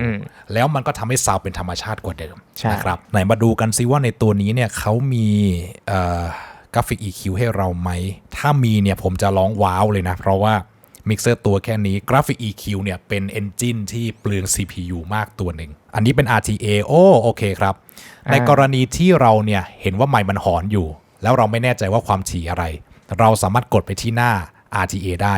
แล้วก็ในคำว่า analyzer source เนี่ยครับเราจะเห็นเลยว่าเราสามารถเลือกสัญญาณมาจากช่องใน Dicom mixer ตัวเนี้ยมาดูได้เลยว่าอันเนี้ยมันหอนอะไรอย่างเช่นไมโครโฟนตัวหนึ่งในช่องที่2มันอยู่ใกล้มอนิเตอร์มากกว่ามันหอนมาจากตรงนั้นไหมเราสามารถเช็คได้แล้วก็สามารถดูได้เลยครับว่ามันคือความดังในลักษณะที่เราเนี่ย perceive หรือว่าสัมผัสได้หรือว่าเป็นเรื่องของการกระชับแบบปั๊บขึ้นมาสั้นๆหรือเป็นเรื่องของความมีชีวิตชีวาของเสียงนะครับคือทำได้เยอะมาก range เนี่ย30-60 dB คือความละเอียดในมิเตอร์ในฝั่งของแนวตั้งอันนี้ผมบอกเลยเยอะกว่ามิกเซอร์ราคาเป็นแสนบางตัว แต่ต้องบอกว่าไอ้หน้า RTA มันนะครับมันคือมันไม่ได้โชว์ขึ้นอยู่ใน EQ ใช่ เราต้องกดขึ้นมาอีกหน้าหนึ่งกดขึ้นมาอีกหน้า แล้วเราก็มาเลือกซอสที่จะดูว่าเป็นช่องไหนใช่ซึ่งก็ไม่ได้ใช่เรื่องแย่อะไรนะครับมันก็คือเป็นวิธีที่ผู้ผลิตเขาจะเล่นกับทรัพยากร CPU ที่มันมีความจำกัดนะก็คือเปลี่ยนหน้าหนึ่งมันก็ไปใช้ CPU น้อยลงเพื่อไปใช้กับฝั่งนี้มากขึ้น RTA พวกนี้เนี่ยครับมันเก็บแซมเปิลเยอะมากนะฮะอย่างอันนี้เนี่ยผมเชื่อว่ามันน่าจะเก็บได้ถึงน่าจะได้ถึง62แบนด์เป็นอย่างน้อยอ่ะคือมันเก็บข้อมูลมาเยอะขนาดนี้เนี่ยมันก็ใช้ CPU เยอะเป็นธรรมดาอันนี้ก็ละเอาไว้ผมสงสัยมากเลยว่ามันจะมีกราฟิกไหมแต่ดูทรงแล้วไม่น่าจะมีกราฟิก EQ โอเคไม่มีนะครับบัสเนี่ยจะเซนไปไหนไม่ได้อันนี้เนี่ยคือขีดจำกัดของมิกเซอร์ที่อยู่ช่วงราคานี้คือมิกเซอร์ที่ราคาสูงกว่านี้แบบหลักหลายแสนหลักล้านเนี่ยเราจะสามารถเอาบัสเซนไปลูปหาอะไรบางอย่างในตัวของมันผสมกับนู่นผสมกับนี่ตีไปตีมาออกเป็นสิ่งที่เราต้องการได้ความยืดหยุ่นในการลูปสัญญาณหรือว่าแพดหรือว่าเร้าสัญญาณไปมาอยู่ในตัวเครื่องเนี่ยคือหนึ่งในความแพงของมิกเซอร์ใช่นะครับตัวละ 7-8 ล้านเนี่ยคุณแทบจะทำอะไรกับมันก็ได้เลยให้ตายเถอะอิสระในการโยงเส้นเลยแหละอยากจะโยงแบบไหนก็ได้ซึ่งพวกนั้นเนี่ยคือถามว่าเกินความจำเป็นในชีวิตประจำวันไหมใช่เกินไปเยอะมากแต่สำหรับบางโชว์ที่มีความซับซ้อนเช่นพวกละครเวทีพวกคอนเสิร์ตสำหรับงานทัวริงต่างๆระดับโลกเนี่ยเขาจะนิยมใช้กันเพราะมันทำให้ได้สิ่งที่มิกเซอร์ตัวอื่นมันทำไม่ได้หรือบางทีมันย้ายที่เราอาจจะคงบางอย่างเดิมเราไปรู้หาอย่างอื่นเพิ่มเติมที่เราต้องใช้หน้างานนะจุดนั้นเราสามารถที่จะลิงก์บัส1บัส2ได้ด้วยก็เหมือนกับเป็นสเตอริโอเอาต์พุตนะครับก็บางคนเนี่ยก็จะใช้เอียร์มอนิเตอร์เป็นโมโนบางคนใช้เป็นสเตอริโอเรื่องเหล่านี้ละเอาไว้ในฐานที่เข้าใจความถนัดก็ส่วนหนึ่งความเหมาะสมก็ส่วนหนึ่งละไว้ครับละไว้ไม่งั้นคงจะยาวไปกว่านี้แน่นอนนะฮะครับผมทีนี้ครับมันก็จะหมดละในฝั่งของส่วนที่เป็น managing แล้วก็ประมวลผลสัญญาณเรามาดูในฝั่งที่เพิ่มรสสัมผัสเพิ่มเอฟเฟกต์ดีกว่านั่นก็คือ FX นะครับเอฟเฟกต์ต่างๆนี่เองอย่างที่เราได้เห็นไปข้างต้นนั่นแหละครับว่าเอฟเฟกต์เนี่ยมันมีเซนส์ใน channel ของผมเนี่ยอยู่4ช่องนะครับดังนั้นมันจะต้องมีเอฟเฟกต์อยู่4ตัวแล้วผมจะบอกเลยครับว่า Music Group เนี่ยที่เขาเป็นคนถือแบรนด์Behringer แบรนด์ Midas เนี่ยเขามีตัว Emulator ก็คือมี Plug-in จะเรียกว่า Plug-in ก็ประมาณนั้นแหละเนาะเป็น Engine Effect ที่ไปจำลองเอฟเฟกต์เจ้าดังๆมาเยอะมากนะครับจริงๆหลายๆตัวก็อยู่ในค่ายเขาใช่ซึ่งน่ากลัวมากเจ้านี้ ทำได้หลากหลายเหลือเกินเนี่ยครับเราสามารถที่จะจัดการมันได้2แบบด้วยกันแบบที่1ก็คือเราเนี่ยไปเอามันมาจากช่องตรงๆในลักษณะของการ insert หรือในอีกแบบหนึ่งก็คือเราส่งผ่านออกเซนหรือว่ามิกเซนมาอย่างที่เราทำข้างต้นอย่างนี้เนี่ยครับผมกลับไปที่ช่องของผมโตติงต้องผมไปที่เซนเห็นไหมครับผมก็ใส่เอฟเฟกต์ไปช่องผมตอนนี้ไปเอฟเฟกต์1ความแรงสัญญาณเท่านี้ความแรงสัญญาณเท่านี้อะไรเงี้ยตามลำดับไป4ชุดนะครับเรากลับไปที่หน้าเอฟเฟกต์ก็จะเห็นว่าตอนนี้เนี่ยมันกระพริบเพราะว่าเข้ามาแล้วใช่ผมปล่อยเข้ามาแล้วคราวนี้เนี่ยครับเราจะลองกดเข้าไปดูพอเรากดเข้ามาดูแล้วเนี่ยครับเราก็จะเห็นเลยว่ามันมีฟังก์ชันอยู่เยอะมากนะครับเนี่ยเราสามารถเลือกได้เลยว่าเราจะใช้เอฟเฟกต์ในลักษณะใดมีเพลย์รีเวิร์บมีอะไรซึ่งในพวกนี้เนี่ยเราสามารถปรับได้แล้วก็ผมต้องบอกก่อนว่าตัว plug-in effect เนี่ยมันจะมีพารามิเตอร์หรือว่ามีค่าที่เราสามารถปรับได้แตกต่างกันพอสมควรแต่โดยหลักแล้วเนี่ยครับเราจะแยกมันออกมาเป็น2ส่วนด้วยกัน3ส่วนสิส่วนที่1ก็คือ reverb เสียงกล้อง ส่วนที่2ก็คือเป็นพวกดีเลย์ก็คือพูดไปแล้วมันกลับมาช้ากว่าเดิมหรือว่าเราอาจจะให้มันดีเลย์แล้วก็ซ้ำเป็นฟีดแบ็กไปเหมือนกับ Echo เป็นสะท้อนอย่างนี้ส่วนสุดท้ายเนี่ยมันก็จะเป็นฝั่งของการโมดูเลตสัญญาณละเฟเซอร์อะไรอย่างนี้เฟนเจอร์คอรัสอะไรอย่างนั้นซึ่งเราไม่ค่อยใช้กับนักร้องเท่าไหร่เราจะไปใช้กับอย่างอื่นมากกว่าคือจะใช้กับนักร้องก็ได้ก็คือมีหลายวงเหมือนกันที่ใช้ตัวโมดูเลตพวกเนี้ยก็ได้ผลในแบบที่เขาต้องการนะครับคือเรื่องของศิลปะทีนี้ครับสิ่งที่ผมจะทำก็คือเราลองจินตนาการตามโฟล์ของมิกเซอร์อนาล็อกดูก่อนนะผมเอาเสียงของผมที่มันอยู่ในมิกเซอร์ช่องไหนก็ตามจ่าย aux ออกไปที่ Effect Unit ใช่ไหมครับดังนั้นตอนนี้เนี่ยผมต้อง make sure ว่า Master ของ aux ที่ส่งไปยัง Effect Unit ตัวนั้นเปิดอยู่ทีนี้ครับถ้าเรากดเข้าไปที่ bus เนี่ยเราจะเห็นว่าไม่มีเมนนั่นเป็นเพราะว่ามิกเซอร์ดิจิตอลส่วนใหญ่โดยเฉพาะอย่างยิ่งในช่วงราคานี้ด้วยมันก็จะลูปอยู่ข้างในอยู่แล้วเขาบอกว่าไม่ได้มีความจำเป็นที่จะต้องมานั่งทำตัวมาสเตอร์ให้เรากด on off mute อะไรอย่างนั้นอีกต่อไปดังนั้นเนี่ยมันก็จะวิ่งตรงไปที่ Effect เลย Return เลยเมื่อเสียงของเราเนี่ยมันถูกลูปเข้าไปใน Engine หรือว่า Plug in Effect เหล่านั้นแล้วประมวลผลสัญญาณออกมาแล้วมันจะกลับมาในหน้านี้ซึ่งถ้าเกิดว่าผมเปิด Effect หนึ่งเราก็จะได้ยินละมาเต็มมากนะครับก็แน่นอนนะครับว่าเราสามารถที่จะผสมอัตราส่วนความดังคือเบลนด์มันได้ด้วยเฟดเดอร์ตัวนี้นะครับไม่มีใครปล่อยศูนย์เต็มอย่างแน่นอนในชีวิตจริงไม่มีจริงๆนะครับแล้วก็ไอตัวเอฟเฟกต์เนี่ยแต่ละตัวก็จะมีพารามิเตอร์ที่ต่างไปอย่างที่ได้บอกข้างต้นเช่นอยู่ดีๆครับผมจะปรับ pre delay คือเหมือนกับว่าผมพูดออกไปแล้วอะเสียงแรกที่จะกลับเข้ามาจาก reverb ตัวเนี้ยห่างไปขนาดไหนผมจะลองดัน200มิลเลยรีเวิร์บก็จะมาช้าประมาณนี้เห็นไหมครับมันจะช้ามันจะทิ้งช่วงนิดนึงนะครับแล้วก็เราก็จะปรับมาที่60พวกนี้เนี่ยส่วนใหญ่เนี่ยเราจะชอบปรับตามบีทของเพลงเป็นหลักนะครับอาจจะไม่ได้ตรงเทมโปเป๊ะอาจจะเหลื่อมบ้างอะไรบ้างอันนี้แล้วแต่เลยว่าคุณนับจังหวะกันยังไงส่วน DK เนี่ยครับก็คือให้มันฟุ้งอ่ะความยาวแหละ29 วิวิงวับพอเหอะมึนหัวโอ้ยมึนหัวนะครับแล้วก็ไซส์ของห้องพวกนี้เนี่ยคือเรื่องของdiffuse อะไรอย่างเงี้ยเป็นส่วนหนึ่งก็คือเป็นการจำลองว่าเราอยู่ในห้องไซส์เล็กหรือว่าไซส์ใหญ่ขนาดไหนแต่ว่ามันจะปรับได้ด้านเดียวนะคือมันจะพูดถึงระยะทางมากกว่าว่าสมมติว่าผมเนี่ยอยู่ในโบสถ์มีคนหนึ่งร้องเพลงอยู่บนโต๊ะหมู่บูชาสักอย่างหนึ่งแล้วก็เรายืนห่างไปเท่าไหร่อันนี้คือเรื่องของไซส์นะครับแล้วก็ damping เหมือนกับว่าในสถานที่ตรงนั้นเนี่ยมีการซับเสียงเยอะขนาดไหนส่วนใหญ่มันมีผลกับเรื่อง high frequency แล้วก็ตอนนี้เนี่ยครับเราจะเห็นเลยว่าพอเราเอา damping ขึ้นไปซาวมันจะอั้นลงนิดหนึ่งมันจะทึบลงหน่อยหนึ่งนะครับแล้วก็ diffuse คือภาวะของการกระจายซึ่งถ้าผมเอาลงมาปัญหาของอันนี้คือผมมีปัญหากับทัชสกรีนอยู่หน่อยหนึ่งเอาลงมาแล้วครับคราวนี้มันจะเหมือนกับมันเบาซะมันจะเด้งไปเด้งมาอยู่ในห้องมากขึ้นแล้วก็สุดท้ายครับก็คือเลเวลพวกนี้ก็แน่นอนแล้วว่าปรับความแรงสัญญาณนะฮะหรือว่าความดังสำหรับใครหลายๆคนในเอฟเฟกต์ลูกนั้นลองเปลี่ยนดูบ้างผมจะลองไปใช้เป็น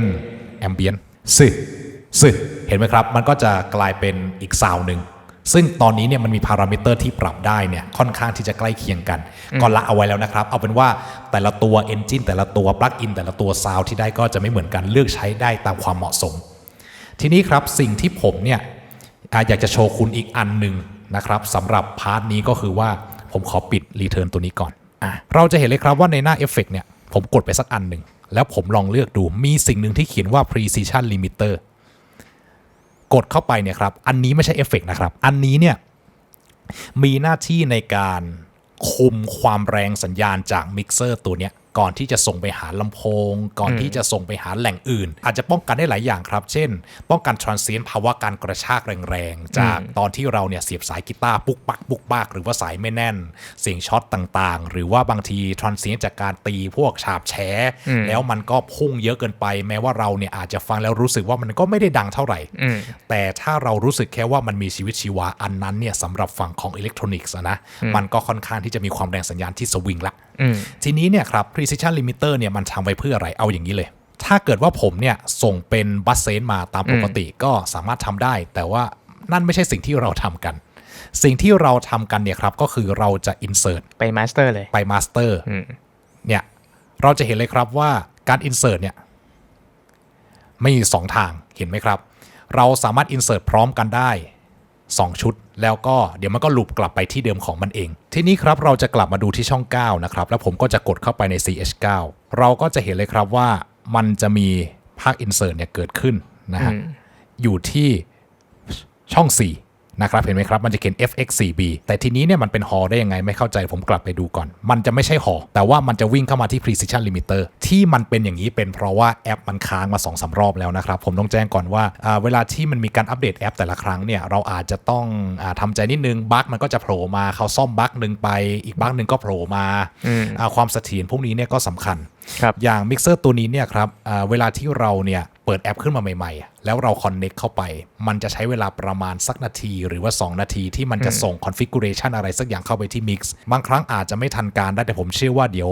ใช้ไปสักพักหนึ่งเนี่ยครับตัว Midas หรือว่า Behringer เนี่ยมีคนใช้เยอะคงจะมีคนคอมเพลนไปแล้วแหละเดี๋ยวเขาก็แก้มาเดี๋ยวมันก็จะหายเองในเวอร์ชันถัดไปเรื่องเหล่านี้เกิดขึ้นได้แต่ก็ไม่ค่อยอยากให้เกิดเท่าไหร่ใช่ถ้าผม insert เป็น main starเนี่ยครับ main star ผมก็จะเข้า precision limiter แล้วผมก็จะสามารถ control การสวิงของเสียงอันเนี้ยถามว่าทำอะไรได้ก็แน่นอนป้องกันลำโพงขาดป้องกันลำโพงถลนทำให้ซาวด์เนี่ยมันมีความราบเรียบฟังสม่ำเสมอมากขึ้นนะครับแม้ว่าเราควรจะใช้คอมเพรสเซอร์ก็ตามแต่ว่าก็สามารถใช้งานได้ใกล้เคียงกันรวมไปถึงน่าจะดันความดังสำหรับพวกแบบไลฟ์สตรีมอะไรก็ใช้ได้ทำได้เช่นเดียวกันแต่ว่าก็ถ้าจะทำทั้งทีก็ดู LUFS กันด้วยนะอย่าดันเยอะเกินไปนะแล้วก็อย่าบีบเยอะเกินไปด้วยไม่งั้นเดี๋ยวมันจะบีหลักๆมันจะเป็นประมาณนี้เนี่ยแหละครับไม่ได้สลักสำคัญอะไรแต่ว่าสุดท้ายครับสำหรับมิกเซอร์ตัวนี้ถ้ากลับมาที่หน้า Input เหมือนเดิมแล้วผมกดเข้าไปในโตติงตองมันจะมี2ส่วนครับอยู่ที่ด้านล่างเขียนว่า DCA แล้วก็เขียนว่า Mute Groupนะครับ2ส่วนนี้ทำงานต่างกัน Mute Group เนี่ยง่ายมากเราแค่จัดสมมติว่า Channel 1-8 เป็น Mute Group 1ก็กดเข้าไปแล้วก็ Channel อื่นเป็น Mute Group 2อะไรก็ว่ากันไป Mute Group เนี่ยง่ายมากผมไปกด Mute ที่ Mute Group ใดมันก็จะ Mute ทุกช่องที่มันอยู่ใน Group เลย Group นั้นๆแค่นั้นเองแต่ DCA เนี่ยมีความแตกต่างกันอยู่ครับDCA เนี่ยนอกจากที่ว่าเรายังสามารถที่จะปรับความแรงสัญญาณในทุกช่องที่มันอยู่กับ DCA เหล่านั้นได้ด้วยนะครับอย่างตอนนี้เนี่ยผมก็จะกดเข้าไปที่ DCAแล้วเราก็จะลองกดที่ชื่อ DCA เหมือนเดิมเราจะเห็นเลยครับว่าในเนี้ยเราแทบที่จะทำอะไรไม่ได้เลยเห็นไหมครับ EQ ก็ไม่มีไอ้นู่นก็ไม่มีไอ้นั่นก็ไม่ใช่ทำอะไรก็ไม่ได้นั่นเป็นเพราะว่า DCA มีหน้าที่ในการเฟดปรับความดังร่วมกันใช่แล้วก็เห็นไหมครับแล้วก็ในเวลาเดียวกันคือเราอาจจะสามารถมิวได้จริงด้วย DCA เนี่ยก็จะมีประโยชน์เหนือมิวกรุ๊ปพอสมควรเวลาที่เราเนี่ยต้องการที่จะคุมความแรงหรือว่าความดังของสัญญาณเสียงแบบเป็นกลุ่มเช่นผมเอากลองไปอยู่ที่ DCA 1ทั้งชุดเลยแล้วถ้าเกิดว่ากลองเนี่ยบาลานซ์ผมดีอยู่แล้วผมแค่ต้องการจะปรับกลองทั้งชุดผมก็มาปรับที่ DCA แต่ถ้าเป็นมิวกรุ๊ปผมทำได้แค่มิวกับอันมิวเปิดและปิดเท่านั้นเองแล้วก็สุดท้ายครับในกรณีที่เราเนี่ยไม่แน่ใจว่าอะไรต่อกับอะไรมีแอคทิวิตี้อะไรบ้างเราสามารถกดมาดูที่หน้ามิเตอร์ได้ซึ่งอันนี้เนี่ยเป็นฟังก์ชันมาตรฐานสำหรับมิกเซอร์ทุกตัวไม่ว่าจะราคาเท่าไหร่ก็ตามที่มันเป็นดิจิตอลมันจะโชว์โอเวอร์วิวให้เราเห็นเลยครับว่าณขณะนี้เนี่ยมีสัญญาณอะไรโผล่เข้ามาบ้างมีแอคทิวิตี้อย่างไรช่องไหนพีคอยู่คลิปอยู่แล้วก็อย่างตัวนี้เนี่ยครับดีนะครับมันจะมีเรื่องของเกนรีดักชันที่มาจากเกตแล้วก็คอมเพรสเซอร์ที่ทำงานอยู่ด้วยโชว์ด้วยใช่ดังนั้นผมสามารถสรุปได้เลยครับว่าในตัวมิกเซอร์Midas MR18 เนี่ยเป็นมิกเซอร์ที่ราคาย่อมเยาวมากแล้วก็ฟังก์ชันที่ให้เนี่ยแม่งเหลือใช้เหลือเกินก็เรียกว่าให้มาแบบโปรเฟชชั่นอลเลยแหละใช่แค่ว่าเราจะต้องระวังเรื่องของตัวซอฟต์แวร์บ้างเล็กน้อย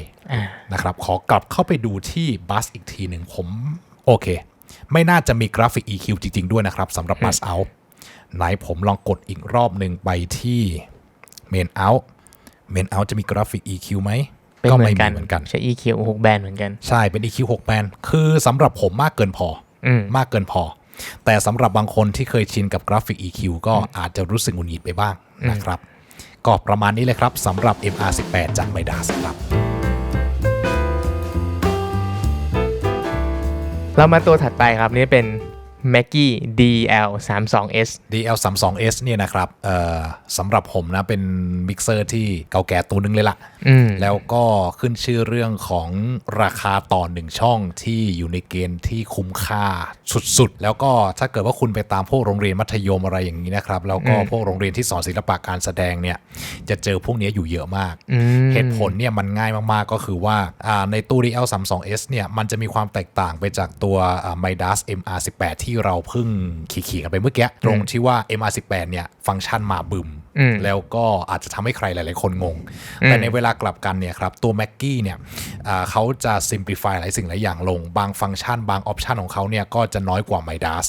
แต่ถึงอย่างไรก็ตามอยู่ในจุดที่สามารถใช้งานได้แล้วก็ในช่วงราคา 40,000 เท่าไหร่นะครับโทษทีนี้ประมาณ 49,000 เนี่ยมีมาตั้ง32 input ส่วน output เนี่ยครับก็ให้มาประมาณ10นะครับก็คือมี8 aux แล้วก็2 master LR ซึ่งในกรณีของเคสแบบนี้เนี่ยครับ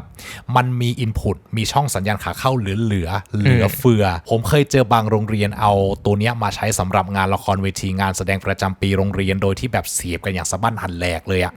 แล้วก็ผมเคยลองถามครับอาจารย์เนี่ย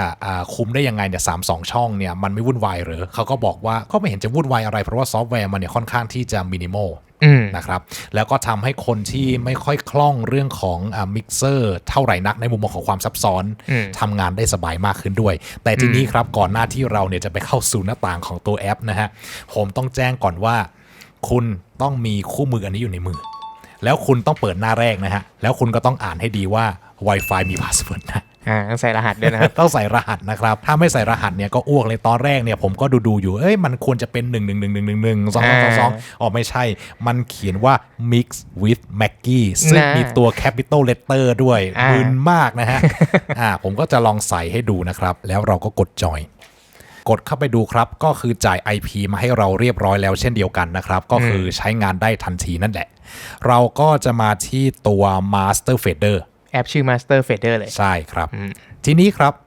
มันจะมีความแตกต่างจาก Midas ตรงที่ว่าในหน้า Midas เนี่ยหน้าแรกของมันจะหามิกเซอร์ให้ก่อนแต่ว่าในกรณีของตัว Master Fader จาก Mackie เนี่ยเราต้องกดเข้าไปในอะไรก็ตามเนี่ยครับที่มันอยู่ข้างๆวงกลม FX นะครับด้านบนขอขวาหน่อยมันจะมีรูปเหมือนกับเป็นเครื่องแล้วก็มีรูปของคลื่นอะไรสักอย่างอยู่ประมาณว่าตัวรับ Wi-Fi อะไรสักอย่างใช่ครับกดเข้าไปครับเราจะเห็นว่ามัน detect เจอแล้วเราก็เลือกมันก็โชว์และโชว์มิเตอร์ของเราใช่ทีนี้เนี่ยครับตัว Master Fader เนี่ยมัน minimalistic จริงแต่สำหรับคนที่เคยชินมิกเซอร์อนาล็อกมาก่อนอาจจะต้องใช้เวลาในการปรับตัวนิดนึงเพราะว่าอันนี้มันเป็น gesture base ก็คือเวลาที่เราเนี่ยจะเปลี่ยนช่องจะเปลี่ยนหน้าเราต้องสไวป์มันขึ้นสไวป์มันลงนะครับปัดไปปัดมามันจะไม่เหมือนกับ Midas ที่แบบช่องนี้เสร็จออกเข้าอีกช่องหนึ่งกดต่อตอนนี้เนี่ยครับผมอยู่ที่ช่อง2นะครับเห็นไหมครับกระพริบอยู่อันนี้คือเสียงของผมเองเราก็จะเริ่มจากบนลงล่างซ้ายมาขวาเหมือนเดิมแต่ว่ากรณีนี้เนี่ยถ้าเป็นเคส2ช่องเราต้องกดที่ Channel 2แล้วเราก็ใส่ชื่อเดี๋ยวดูซิก็ดูมีความง่ายนะง่ายใช่แต่เดี๋ยวสักพักหนึ่งเราจะเริ่มรู้สึกถึงแบบเข้าใจเลยว่าคนที่ใช้งานมิกเซอร์อนาล็อกมาก่อนอาจจะแบบนิดนึงนะครับกดดันเราก็จะเห็นว่าเนี่ยอันนี้ก็ยังเป็นข้อได้เปรียบของการใช้มิกเซอร์ที่ไม่ได้มี Surface ไม่ได้มี Scribble Strip อยู่ดีเพราะว่าเราก็สามารถที่จะตั้งชื่อค่อนข้างยาวได้โตติ๊งตองก็ยังออกเหมือนเดิมนะครับที่เหลือเหมือนเดิมเลยบนลงล่างซ้ายมาขวาเราก็ไปกดที่ไอแถบแดงๆเขียวๆที่มันอยู่ประจำช่องนี่แหละครับกดเข้าไปปุ๊บเนี่ยเราก็จะเห็นเลยว่ามันก็จะให้เราเนี่ยเลือกซอสแต่คราวนี้เนี่ย Mackie จะไม่เหมือนกับ Midas ละ Midas เนี่ยเราสามารถเลือก input อะไรก็ได้แต่สำหรับกรณี Mackie ไม่ได้ก็คือฟิกเสียบช่องหนึ่งก็คือ1ใช่แล้วก็เลือกระหว่างฟิกที่รูของมันกับ USB ต้องบอกก่อนนะครับว่ามิกเซอร์ดิจิตอลทุกตัวในปัจจุบันนี้เราสามารถที่จะเสียบสาย USB เป็น Sound Card หรือ Audio Interface ได้ด้วยนั่นหมายความว่าเราสามารถที่จะบันทึกแบบ Multi Track ได้เลยตามจำนวน Channel ของมิกเซอร์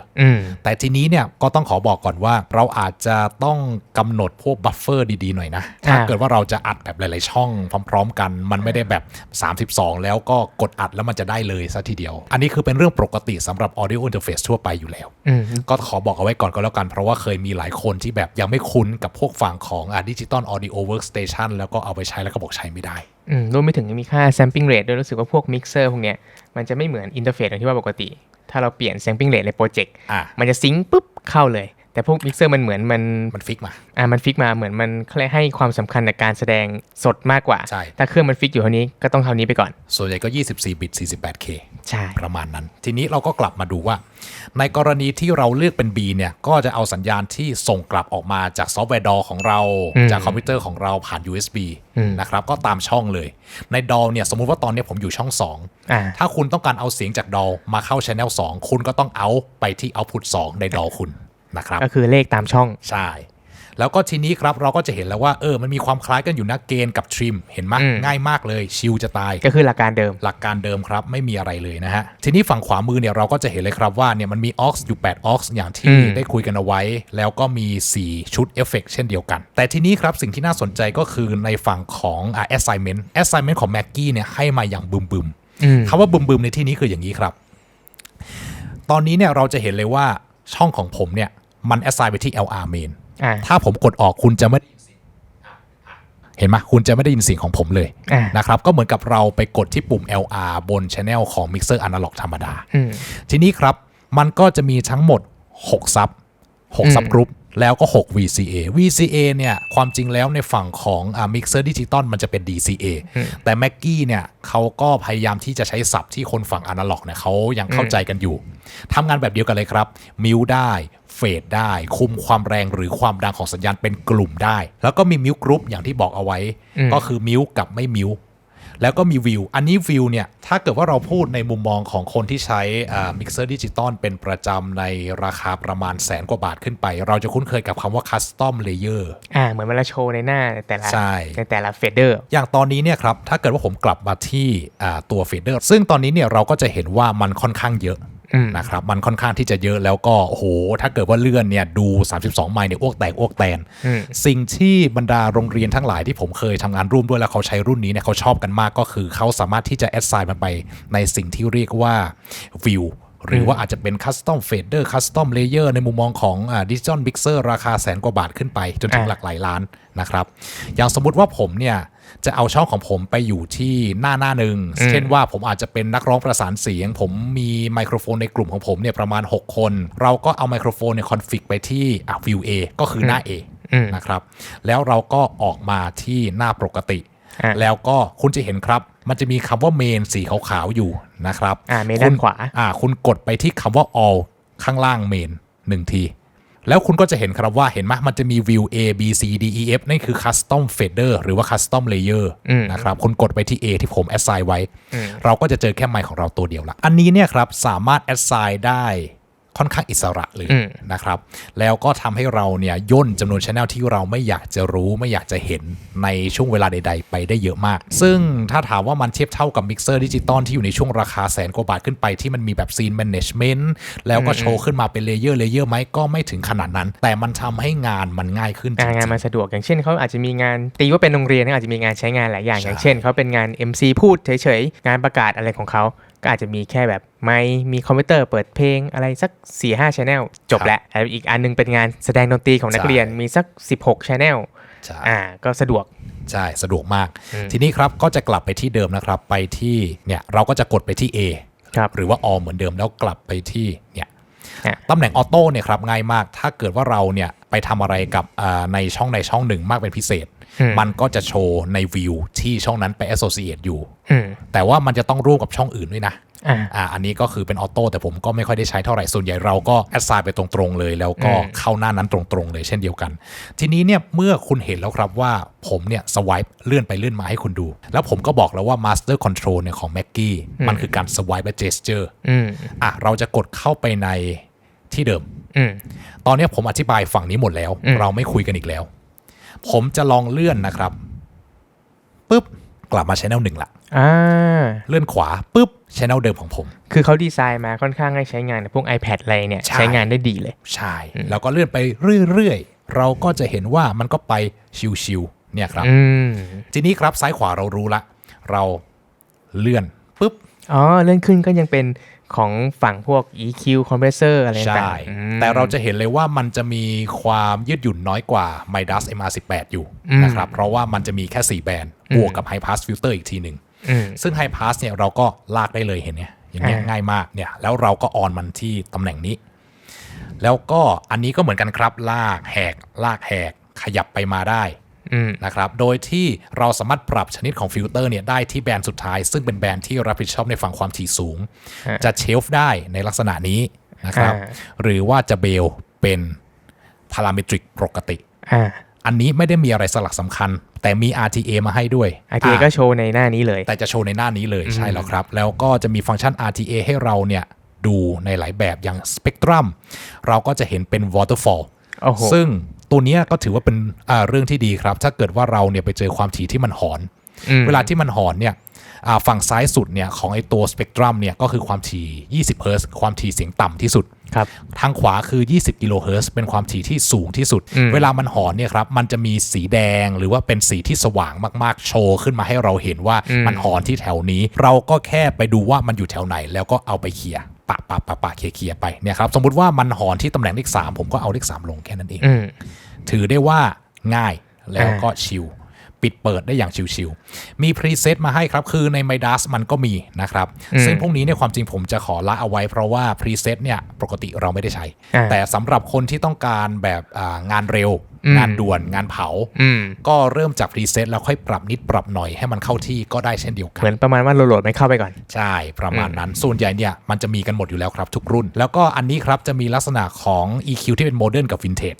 ยังมีแบบฟังเขาเรียกอะไรมีคาแรคเตอร์ของ EQ อีกใช่แต่ว่าในเคสนี้เนี่ยฮะเราจะไม่สามารถทำอะไรที่ยืดหยุ่นได้เท่าไหร่นักเราก็จะเลือกได้แค่เฉพาะย่านอย่างนี้นะครับแล้วเราก็แห่ขึ้นไปตอนนี้ผมสัมผัสได้เลยว่าแค่ผมเปลี่ยนตัว EQ เนี่ยครับซาวด์ที่ได้เนี่ยก็จะมีความแตกต่างกันประมาณนึงแล้วอันนี้คือเรื่องของตัว Engine กับ Plug-in ที่เขามีมาให้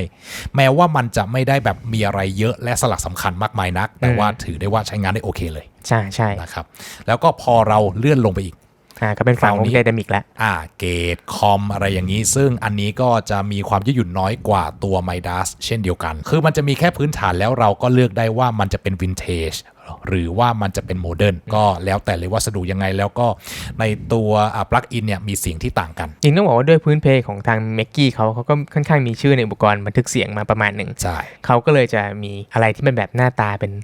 อุปกรณ์บันทึกเสียงมาโชว์บ้างแต่ก็ยังมินิมอลอยู่ดีนะครับซอฟต์นี้ฮาร์ดนี้อันนี้ก็ถือว่าดีที่มีมาให้ก็คือคอมเพรสในลักษณะที่ไม่ดุดันหรือว่านุ่มนวลอะไรก็ว่ากันแล้วแต่นะครับว่าคุณจะไปใช้ทำอะไรเรื่องต่อยครับเราจะกลับมาที่หน้าเดิมละเนี่ยเราจะเห็นเลยว่าทั้ง channel มันมีแค่เนี้ยเราก็แค่มาดูว่าความแรงสัญญาณจากเกณฑ์เนี่ยเท่าไหร่เราต้องการที่จะแก้ทริมเพื่อไปจัดการประมวลผลสัญญาณเสียงอย่างไรแล้วก็แอดไซน์ไปครับจัดไปว่าให้มันไปอยู่ในส่วนไหนบ้างจะไปอยู่ในซับกรุ๊ปไหน VCA ไหนมิวกรุ๊ปอะไรวิวอะไรแล้วก็จ่ายออกแค่นี้รู้สึกว่าเลเยอร์ที่เขาทำมาในแต่ละหน้าว่ามันก็ค่อนข้างกันลงตัวกับตัว iPad การใช้งานบน iPad พอสมควรใช่แล้วก็ถ้าเกิดว่าใช้เวลาอยู่กับมันสักนิดนึงเราก็จะค่อนข้างชินกับมันแล้วก็จะทำงานได้เร็วมากๆนะครับเพราะว่าในหน้านี้เนี่ยเราก็จะเห็นเลยว่าหลายสิ่งหลายอย่างเนี่ยมันอยู่ที่หน้าเราอยู่แล้วใช่แล้วก็เราสามารถที่จะปรับได้เลยจะแพนจะอะไรเนี่ยถ้าเกิดว่าเรากดไปที่คอมเพรสเซอร์ที่มีแถบสีแดงมันก็ขึ้นมาให้เราเฉพาะตรงหน้านั้นเลยเช่นเดียวกันเรากดไปที่ EQ มันก็ขึ้น EQ ให้เราเลยมันมีผมจะบอกว่ามันใช้พื้นที่ในหน้าจอได้คุ้มค่ากว่า Midas ในเมื่อเราเห็นถึงขนาดนี้แล้วเราก็จะไปดูในฝั่งอื่นบ้างครับอันนี้คือมุมมองของ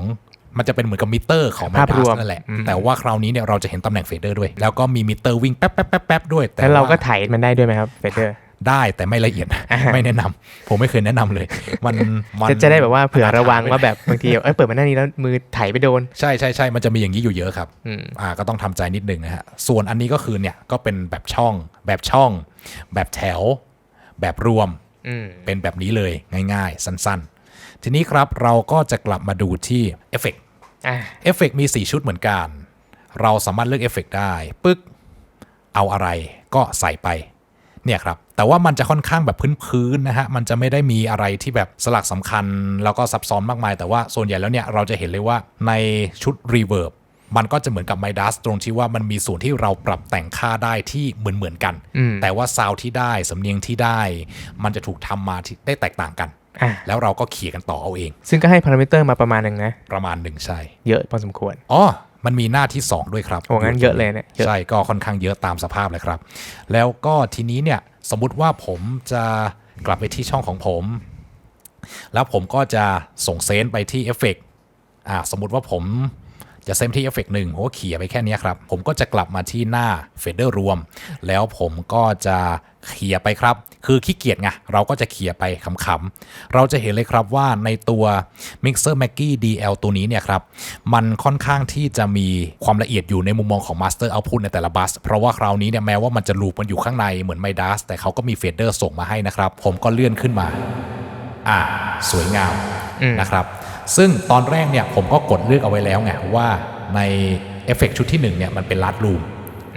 เราก็สามารถเข้าจากตรงนี้ได้ด้วยเช่นเดียวกันโดยที่กดคำว่า Large Room Reverb เนี่ยมันก็จะง่ายมากโชว์แล้วก็จบกันตีว่าแบบคนใช้ iPad เป็นก็ใช้งานไอเนี่ยได้แน่นอนใช่ประมาณนั้นเลยที่สำคัญอีกอย่างหนึ่งครับก็คือว่าเราเนี่ยสามารถที่จะปรับหลายสิ่งหลายอย่างในตัวของมันได้ด้วยเนี่ยครับกดเข้าไปปุ๊บEQ ที่ส่งออกไปหาเอฟเฟกต์อันนี้เนี่ยถือได้ว่าดีนะครับเพราะว่าสมมุติว่าผมเนี่ยไม่อยากที่จะให้เอฟเฟกต์เนี่ยมัน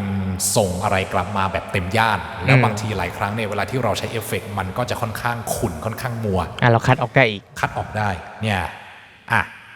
ง่ายคือเราจะทำที่ฝั่งของ Return ก็ได้แต่ถ้าเกิดเราจะทำในฝั่งของ Send ได้ก็ดีครับดีไม่น้อยเลยนะฮะแล้วก็ต่อไป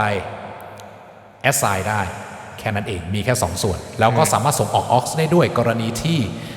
เราต้องการที่จะให้นักร้องบนเวทีหรือว่าถ้าเราจะเอาไปใช้ในห้องบันทึกเสียงก็ส่ง reverb ไปให้ตามหูฟังต่างๆได้ assign ได้ตามปกติเลยเห็นไหมครับว่าในฝั่งของ output หรือว่า bus ต่างๆเนี่ยผมสามารถ assign ไปที่ช่อง A B C D E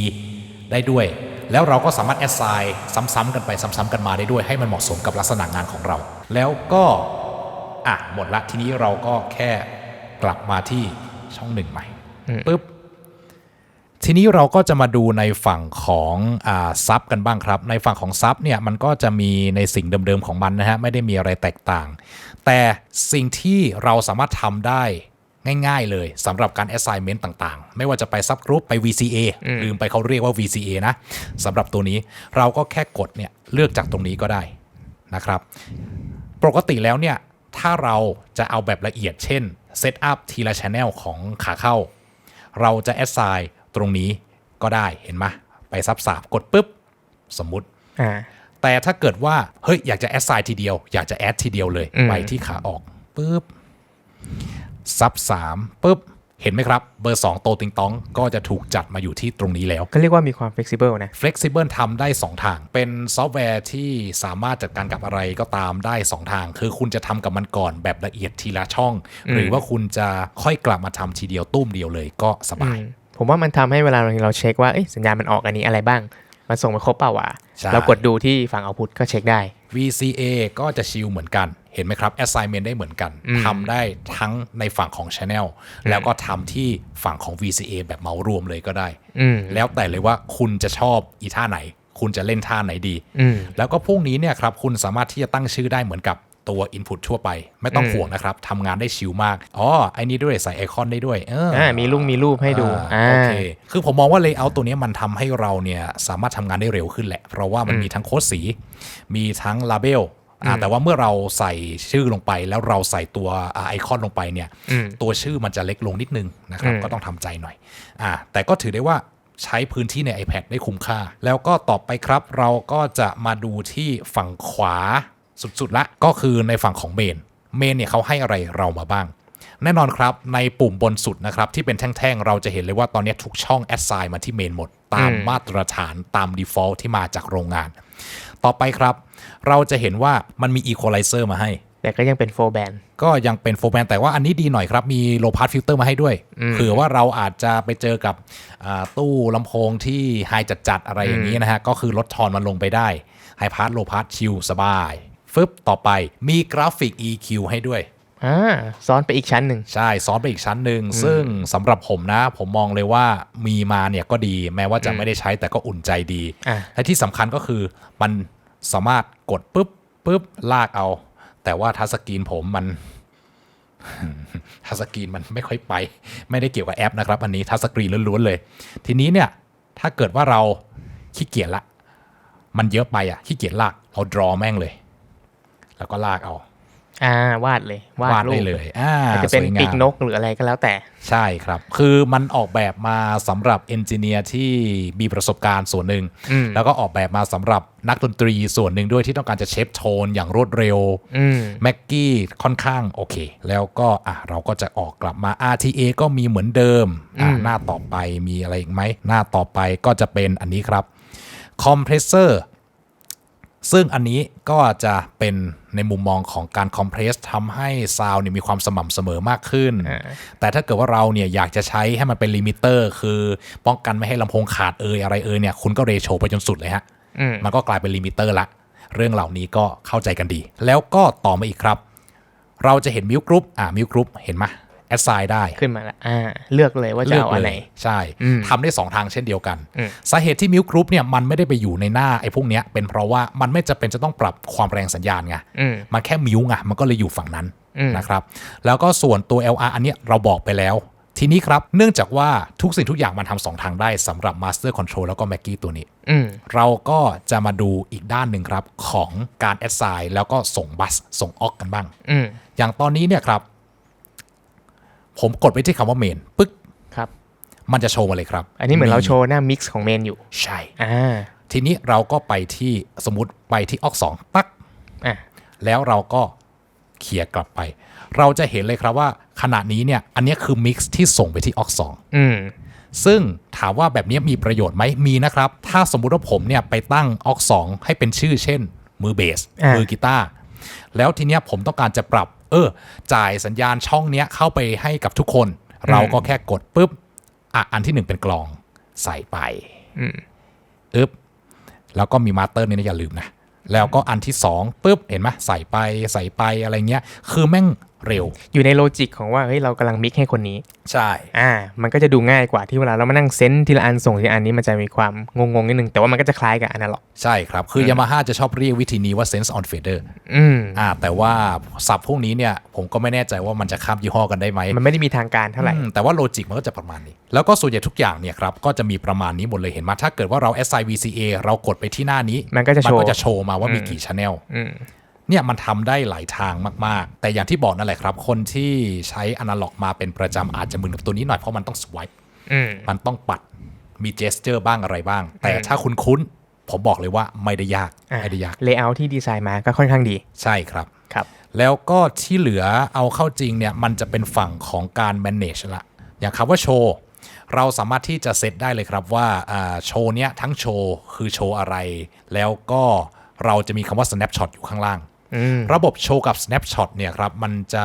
เหมือนกับเป็นสับเซตซึ่งกันและกันสมมุติว่าโชว์วันนี้คืองานวันเกิดโตติงตองสมมติเราก็จะเซตโชว์ว่าชื่องานวันเกิดโตติงตองแต่งานวันเกิดโตติงตองเนี่ยอาจจะมีทั้งหมดประมาณ10การแสดงอาจจะเป็นแบบ10ช่วงบรรยายตอนต้นช่วงการแสดงช่วงเมาส์มอยหรืออะไรก็แล้วแต่ใช่เราก็จะใส่ลงไปใน snapshot ไงเรียงกันเป็นตามลำดับลงไปทีนี้เนี่ยครับพอเรียงลงไปแล้วเนี่ยทุกครั้งที่เราเนี่ยข้าม snapshot ปึ๊บมาเราก็จะได้การตั้งค่าของ snapshot นั้นๆหรือว่าโชว์นั้นๆซึ่งมิกเซอร์ยี่ห้ออื่นจะเรียกว่าซีนแต่อันนี้ก็เป็นหลักการเดียวกันใช่หลักการเดียวกันแค่สับต่างกันแล้วก็เราสามารถที่จะเซฟมันได้ด้วยเช่นว่าเนี่ยไมค์เบอร์16เนี่ยเป็นไมค์สำหรับ MC เราอยากจะให้ตอนที่เราเนี่ยข้าม snapshot มาเนี่ยไม่โดนมันยังเป็นค่าเดิมก็คือยังไม่เปลี่ยนตามที่เราเนี่ยไปปรับตอนที่เขาซาวด์เช็คเอาไว้เพื่อให้ซาวด์ MC มันสม่ำเสมอก็เซฟเอาไว้ได้เช่นเดียวกันแล้วเราก็สามารถที่จะทำออฟไลน์โชว์ได้ด้วยเตรียมมาก่อนครับละเอียดครับละเอียดต่อไปมันก็จะเป็นหน้าต่างการตั้งค่าซึ่งก็อย่างที่บอกแหละมันต้องใช้เวลาทำความเคยชินสักพักหนึ่งแต่เรื่องพวกนี้เนี่ยไม่ได้เหนือบักกว่าแรงนะครับ access limit ตัวนี้น่าสนใจเราสามารถที่จะตั้ง user ขึ้นมาหลาย user แล้วก็ให้ลิมิตไปเลยว่าโอเคเขาสามารถปรับอะไรได้บ้างประมาณว่าตัวนี้มันสามารถเชื่อมต่อกันหลายๆคนพร้อมกันได้ใช่ตีว่าสมมุติเราเล่นเป็นงานวงดนตรีและประมาณว่าจะให้มือกีตาร์เขาปรับอินเอียร์ของเขาเองใช่มันก็จะโผล่ขึ้นมาเฉพาะส่วนที่เป็นบัสเซนของเขาทำให้ไม่จำเป็นจะต้องไปมึนว่าเฮ้ยฉันอยู่หน้าไหนฉันอยู่ถูกเลเยอร์ฉันอยู่ถูกหน้าฉันอยู่ถูกบัสเซนไหมใช่ไม่ต้องถ่ายไปถ่ายมาไปถ่ายเมนอันนั้นเนี่ยความเหนื่อยละแล้วก็อันนี้เนี่ยครับก็จะเป็นในฝั่งของ Talkback ตัวนี้มี Talkback ด้วยนะครับโอเคซึ่งผมไม่เคยใช้มาก่อนเลย Talkback นี่คือเป็นต้องใช้ช่อง SI ไปหรือว่ามันมีช่องแยก อันนี้ไม่แน่ใจขอมองดูก่อนนะแสดงว่าต้อง assign เข้าไปนะครับ assign ไว้ว่าตัวนี้เป็น talkback แล้วก็สามารถคุยกับใครก็ได้บนเวทีอะไรอย่างนี้ซึ่งจากจำนวนช่องที่มันมีเยอะขนาดเนี้ยผมก็ไม่เคยใช้ฟังก์ชัน talkback มันเราก็แค่เปิดออกมาแล้วเราก็ assign ไปตรงๆจาก channel เลยใช้งานได้เหมือนกันและสำหรับคนที่สงสัยครับว่าในช่องเมนเนี่ยมันมีกราฟิก EQ อยู่แล้ว buzz out ทั้งหลายมันมีไหมอันนี้น่าสนใจเราก็จะกดเข้าไปไหนดูซิฝั่งขวาเนี่ยครับที่มันเป็นสีเนี่ยอันนี้เนี่ยก็คือเป็น master out เราจะเห็นเลยครับว่า assign ได้มีเหมือนกันลากราฟิกก็มาครบอะครับก็คือในฝั่งของ output เนี่ยก็จะมี pattern ใช่ processor ที่เหมือนกันใช่แล้วก็สำหรับคนที่สงสัยต่อว่าแล้ว pre post fader มันปรับตรงไหนอยู่ที่ master ของแต่ละบัสเป็นแถบให้กดเลือกใช่ครับถูกต้องและนี่แหละครับก็คร่าวๆของ Mixer Mackie DL32S ตัวนี้ครับผมชิลใช้งานง่ายแน่นอนแค่ต้องให้เวลากับมันตัวนี้ยังไม่เคยลองนะครับนี่ครั้งแรกที่มาจับเหมือนกันมันน่าจะกลายเป็น first impression ของผมจริงๆนี่ผมเคยรีวิวไปแล้วใครที่สนใจรีวิวตัวนี้โดยเฉพาะนะก็กดเข้าไปดูลิงก์เดี๋ยวให้ทีมงานแปะไว้ให้อธิบายผมฟังหน่อยครับว่าอันนี้เนี่ยมันมีอะไรอย่างไรราคาเท่าไหร่ตัวนี้ก็ราคา 47,000 ครับแล้วด้วยว่ามันออกมาหลังๆชาวบ้านเขานะถ้าเรียกได้ว่าในกลุ่มเนี่ยมันออกมาหลังสุดมันก็อาจจะมีฟีเจอร์อะไรที่ใหม่กว่าชาวบ้านเขาบ้างอย่างเช่นตัว Wi-Fi ก็เป็น Duo Bandwidth ละใช้ช่วง 2.4 ได้แล้วก็ 5G ด้วยแล้วก็เอามาบิวอินมาให้เลยผมว่าน่าจะเป็นระบบ Wi-Fi ที่ดีที่สุดใน4ตัวนี้แหละ In Out ก็ตามโลจิกของ Alien Heat เลยมาดูกันดีกว่าครับอันนี้ผมก็จะลุ้นๆเหมือนกันนะฮะก็คือต่อ Wi-Fi ต่อได้ปกติเลยไม่ต้องใส่พาสเวิร์ดแต่ว่าถ้าเกิดว่าคุณใช้ตัวนี้เป็นครั้งแรกมันอาจจะบังคับให้คุณใส่รหัส Wi-Fi ตั้งรหัส Wi-Fi กับมันเหมือนกับที่เราเจอกันเมื่อกี้ใช่ครับผมแต่ว่าหลังจากนั้นก็ straight forward แล้วครับเปิดขึ้นมาเจอหน้าแรกเหมือนกับ Midas เลยมันจะหามาให้อาจจะใช้เวลาอยู่บ้างแต่ว่าก็หามาให้แต่ก็ยังเร็วกว่านะก็ยังเร็วกว่าจริงกด connect ปุ๊บเรียบร้อยครับถือได้ว่าเป็นมิกเซอร์ที่บูตเร็วนะครับแล้วก็เข้าหน้าซอฟต์แวร์เร็วก็ตอนนี้ไม่น่าจะมีอะไรช้าไปกว่าไมด้าแล้วแหละเอาจริง โอเคมาดูกันดีกว่าครับคืออย่างที่เห็นเนี่ยครับมันจะเป็นหน้าต่างโทนมืดแต่เอาเป็นว่าอย่างนี้ครับบนลงล่างซ้ายไปขวาเหมือนเดิมไม่ได้มีอะไรต่างไปจากนั้นดังนั้นตอนนี้ครับผมก็จะเข้าไปที่เข้าไม่ได้อันนี้ครับเป็นโลจิกของมิกเซอร์ดิจิตอลที่อยู่ในช่วงราคาประมาณ100,000 กว่าบาทขึ้นไปเวลาที่เราเนี่ยเอามือไปแตะมันจะเป็นการ select ช่องไกลเหมือนกับแตะปุ๊บช่องมันจะ select ขึ้นมาถ้าคุณนึกภาพไม่ออกเนี่ยครับมันจะเวลาที่คุณไปเจอมิกเซอร์ดิจิตอลที่มันเป็นตัว surface เลยมีเฟดเดอร์มีปุ่มมีอะไรก่อนที่คุณจะไปทำอะไรกับมันคุณต้องกด select มันต้องเลือกก่อนใช่ซึ่งตัวนี้ก็คือจะคือกันนะครับไม่ได้มีอะไรแตกต่างไปกว่านั้นทีนี้เนี่ยครับผมก็จะไปที่ input 2อย่างเมื่อกี้ผมกดเข้าไปในลูกบิดที่มันเป็นลูกบิดเกตบนสุดนะครับเป็นจุดที่เราเริ่มงานก็จะเห็นเลยครับว่าเนี่ยมันมี48โวลต์แฟนทอมสามารถกลับขั้วหรือว่ากลับเฟสได้ด้วยตามความคิดของใครหลายๆคนแล้วก็เนี่ยครับมันสามารถเลือกซอร์สได้ก็คือเป็นอนาล็อกตามเบอร์หรือว่าเป็น SD card ที่อาจเป็น multi track หรือว่าอาจจะมาทาง USB ก็ได้ถ้าสังเกตดีๆเนี่ยครับหน้าเครื่องซ้ายล่างซ้ายบนสิเราจะเห็นว่ามันมีสล็อตที่ใส่ SD card สำหรับบันทึกเสียงทีนี้เนี่ยครับหลายคนเมื่อกี้ก็คุยกันนี่แหละว่า SD card เนี่ยมันมีอะไรที่ดีกว่าหรือว่าด้อยกว่าฝั่ง USB อย่างไรจากประสบการณ์ส่วนตัวของผมเนี่ยครับเวลาที่เราบันทึกเสียงนอกสถานที่เนี่ยถ้ามีช่อง SD card ผมจะใช้ SD card เหตุผลที่1เลยก็คือว่า SD card เนี่ยเวลาที่เราเสียบลงไปในซ็อกเก็ตเสียบลงไปในสล็อตส่วนใหญ่แล้วครับอย่างน้อยๆมันจะต้องจมลงไปครึ่งหนึ่งของการ์ดนั่นหมายความว่าโอกาสที่มันจะคลอนโอกาสที่มันจะขยับไปขยับมาเหมือนกับ USB แล้วมันอาจจะเละได้เนี่ยมันน้อยมากๆอย่างที่2ครับตัว USB flash drive เนี่ยมันจะประกอบไปด้วยพาร์ท2พาร์ทด้วยกันคือพาร์ทที่เป็น storage กับพาร์ทที่เป็นตัว manage ก็คือเป็นตัวจัดการเป็น controller ส่ง data อะไรต่างๆใช่ซึ่งถ้าเกิดว่าเราเนี่ยไปใช้ตัว flash drive ที่เราอาจจะใช้มานานแล้วใช้มาสมบุกสมบันมากพอแล้วบางครั้งเนี่ยมันมี point of failure คือมันมีจุดที่มีโอกาสเจ๊งได้เนี่ยจุด2ส่วนแต่ถ้าเกิดว่าเป็นตัว SD card เราเสียบลงไปในสล็อตเลยมันคือ NAND chip เลยก็คือเข้าไปเลยแล้วก็ให้มันคุยกันเอง โอกาสที่ได้ไฟล์เนี่ยสูงกว่าเยอะแล้วก็อีกอย่างหนึ่งก็คือเราสามารถต่อมันอัดเข้าไปกับคอมพิวเตอร์ได้ด้วยเป็น audio interface อีกต่างหากถูกไหมมันควรจะเป็นอย่างนั้นเนาะใช่ครับเป็นแบบนั้นเลยโอเคครับทีนี้ครับจุดที่ผมเห็นเนี่ยแล้วก็รู้สึกว่ามันมีความน่าสนใจก็คือคาว่า Gain Assistant อย่างอันนี้เนี่ยเรากด on ทิ้งไว้เพราะว่าเราอยากจะลองว่ามันทำงานยังไงคือ Gain Assistant เนี่ยครับง่ายมากสมมุติว่าเราเนี่ยเสียบสัญญาณอะไรเข้าไปในมิกเซอร์แล้วเราก็ไม่แน่ใจว่าฉันจะตั้งเกณฑ์มันแรงขนาดไหนดีอะไรคือจุดที่มันควรจะเป็นก็ง่ายนิดเดียวครับก็แค่ on มันทิ้งไว้นะครับอยู่ในหน้าคอนฟิกนะมันก็เซตให้เลยแล้วก็พูดเข้าไปสมมุติว่าตอนนี้เนี่ยครับผมจะลองหมุนเกณฑ์โง่ๆดูสักประมาณเท่านี้ตอนนี้มันจะค่อยลงนิดนึงนะครับแล้วผมก็จะ on แล้วก็ออโต้เซตแล้วผมก็พูดเข้าไปครับ1 2 3 4 5 1 2 3 4 5 1 2 3 4 5 1 2 3 4 5เราจะเห็นเลยครับว่ามันโผล่ขึ้นมาแต่ทีนี้เนี่ยเราจะสังเกตได้อีกอย่างหนึ่งก็คือว่าความแรงสัญญาณเนี่ยก่อนหน้าที่ผมจะไปเล่นกับมันกับตอนนี้มันต่างกันละใช่คือคำว่า Gain Assistant เนี่ยมันไม่ได้แปลว่ามันอัจฉริยะแต่มันแค่เทียบความแรงของสัญญาณและหลายครั้งเนี่ยถ้าเกิดว่าเราลองแล้ว1ทีเราได้ขอบเขตของเกณฑ์ประมาณหนึ่งแล้วอีกทีหนึ่งมันไม่ได้ถือว่าเป็นเรื่องปกติเพราะว่ามันคิดจากเวฟฟอร์มคิดจากความดังของเสียงความแรงสัญญาณสิ่งที่เกิดขึ้นตอนนั้นนั่นเองผมจะเอากลับไปที่เดิมที่21ผมจำได้แต่มันทำให้งานของเราง่ายขึ้นครับไม่มากก็น้อยนะฮะและที่สำคัญคือมันสามารถทำหลายๆ channel พร้อมกันได้ด้วยใช่ก็มันจะเห็นเป็นรูปแบบเครื่องหมาย question mark เต็มไปหมดเลยอะไรอย่างนี้นะฮะถ้าเกิดเราตีว่าเราเป็นวงดนตรีอย่างเงี้ยนะแล้วแบบไม่มีซาวเอ็นแล้วเราว่าเราเป็นมีมือกลองมีอะไรอย่างงี้ด้วยตีสแนร์ไปสิเดี๋ยวกดเอา ใช่ผมว่ามันได้ผมว่ามันน่าจะได้ใช่เอาอย่างนี้ดีกว่าผมขอลองอะไรอย่างบางอย่างดูผมเชื่อว่าเดี๋ยวเสียงของผมมันก็จะรู้เข้าไปที่ไมค์ของคุณทอเองผมจะออน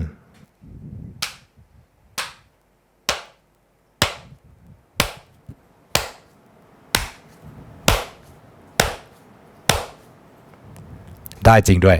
ก็คือจำลองคล้ายๆกับกรณีที่เราต่อสแนร์เข้าไป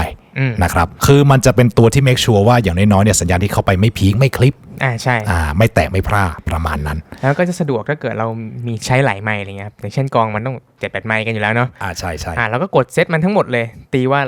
เราทำคนเดียวนะสมมติคนในวงไม่มีใครทำเราทำคนเดียวกดปุ๊บเซตขึ้นมาทั้งวงผมว่ามันก็รวดเร็วนะแต่ตอนนี้ผมโคตรสงสารคนที่จะทำ post production เลยเนี่ยเสียงผมแม่งสวิงขึ้นสวิงลงไปหลายทีแล้วไม่เป็นไรหรอกครับไอ้คนทำเนี่ยก็ผมนี่แหละ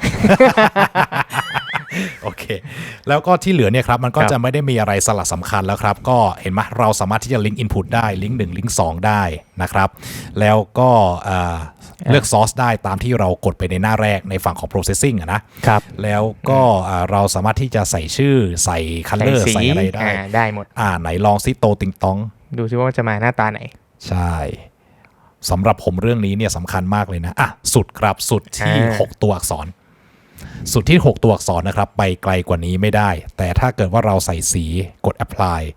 มันจะเกิดอะไรขึ้นขอดูในหน้า fader มันมาทั้งอันเลยครับก็เป็นหนึ่งในวิธีที่ใช้สำหรับ identify ใช้สำหรับการระบุช่องที่เป็นอะไรที่ดูชัดเจนดีทีนี้ครับ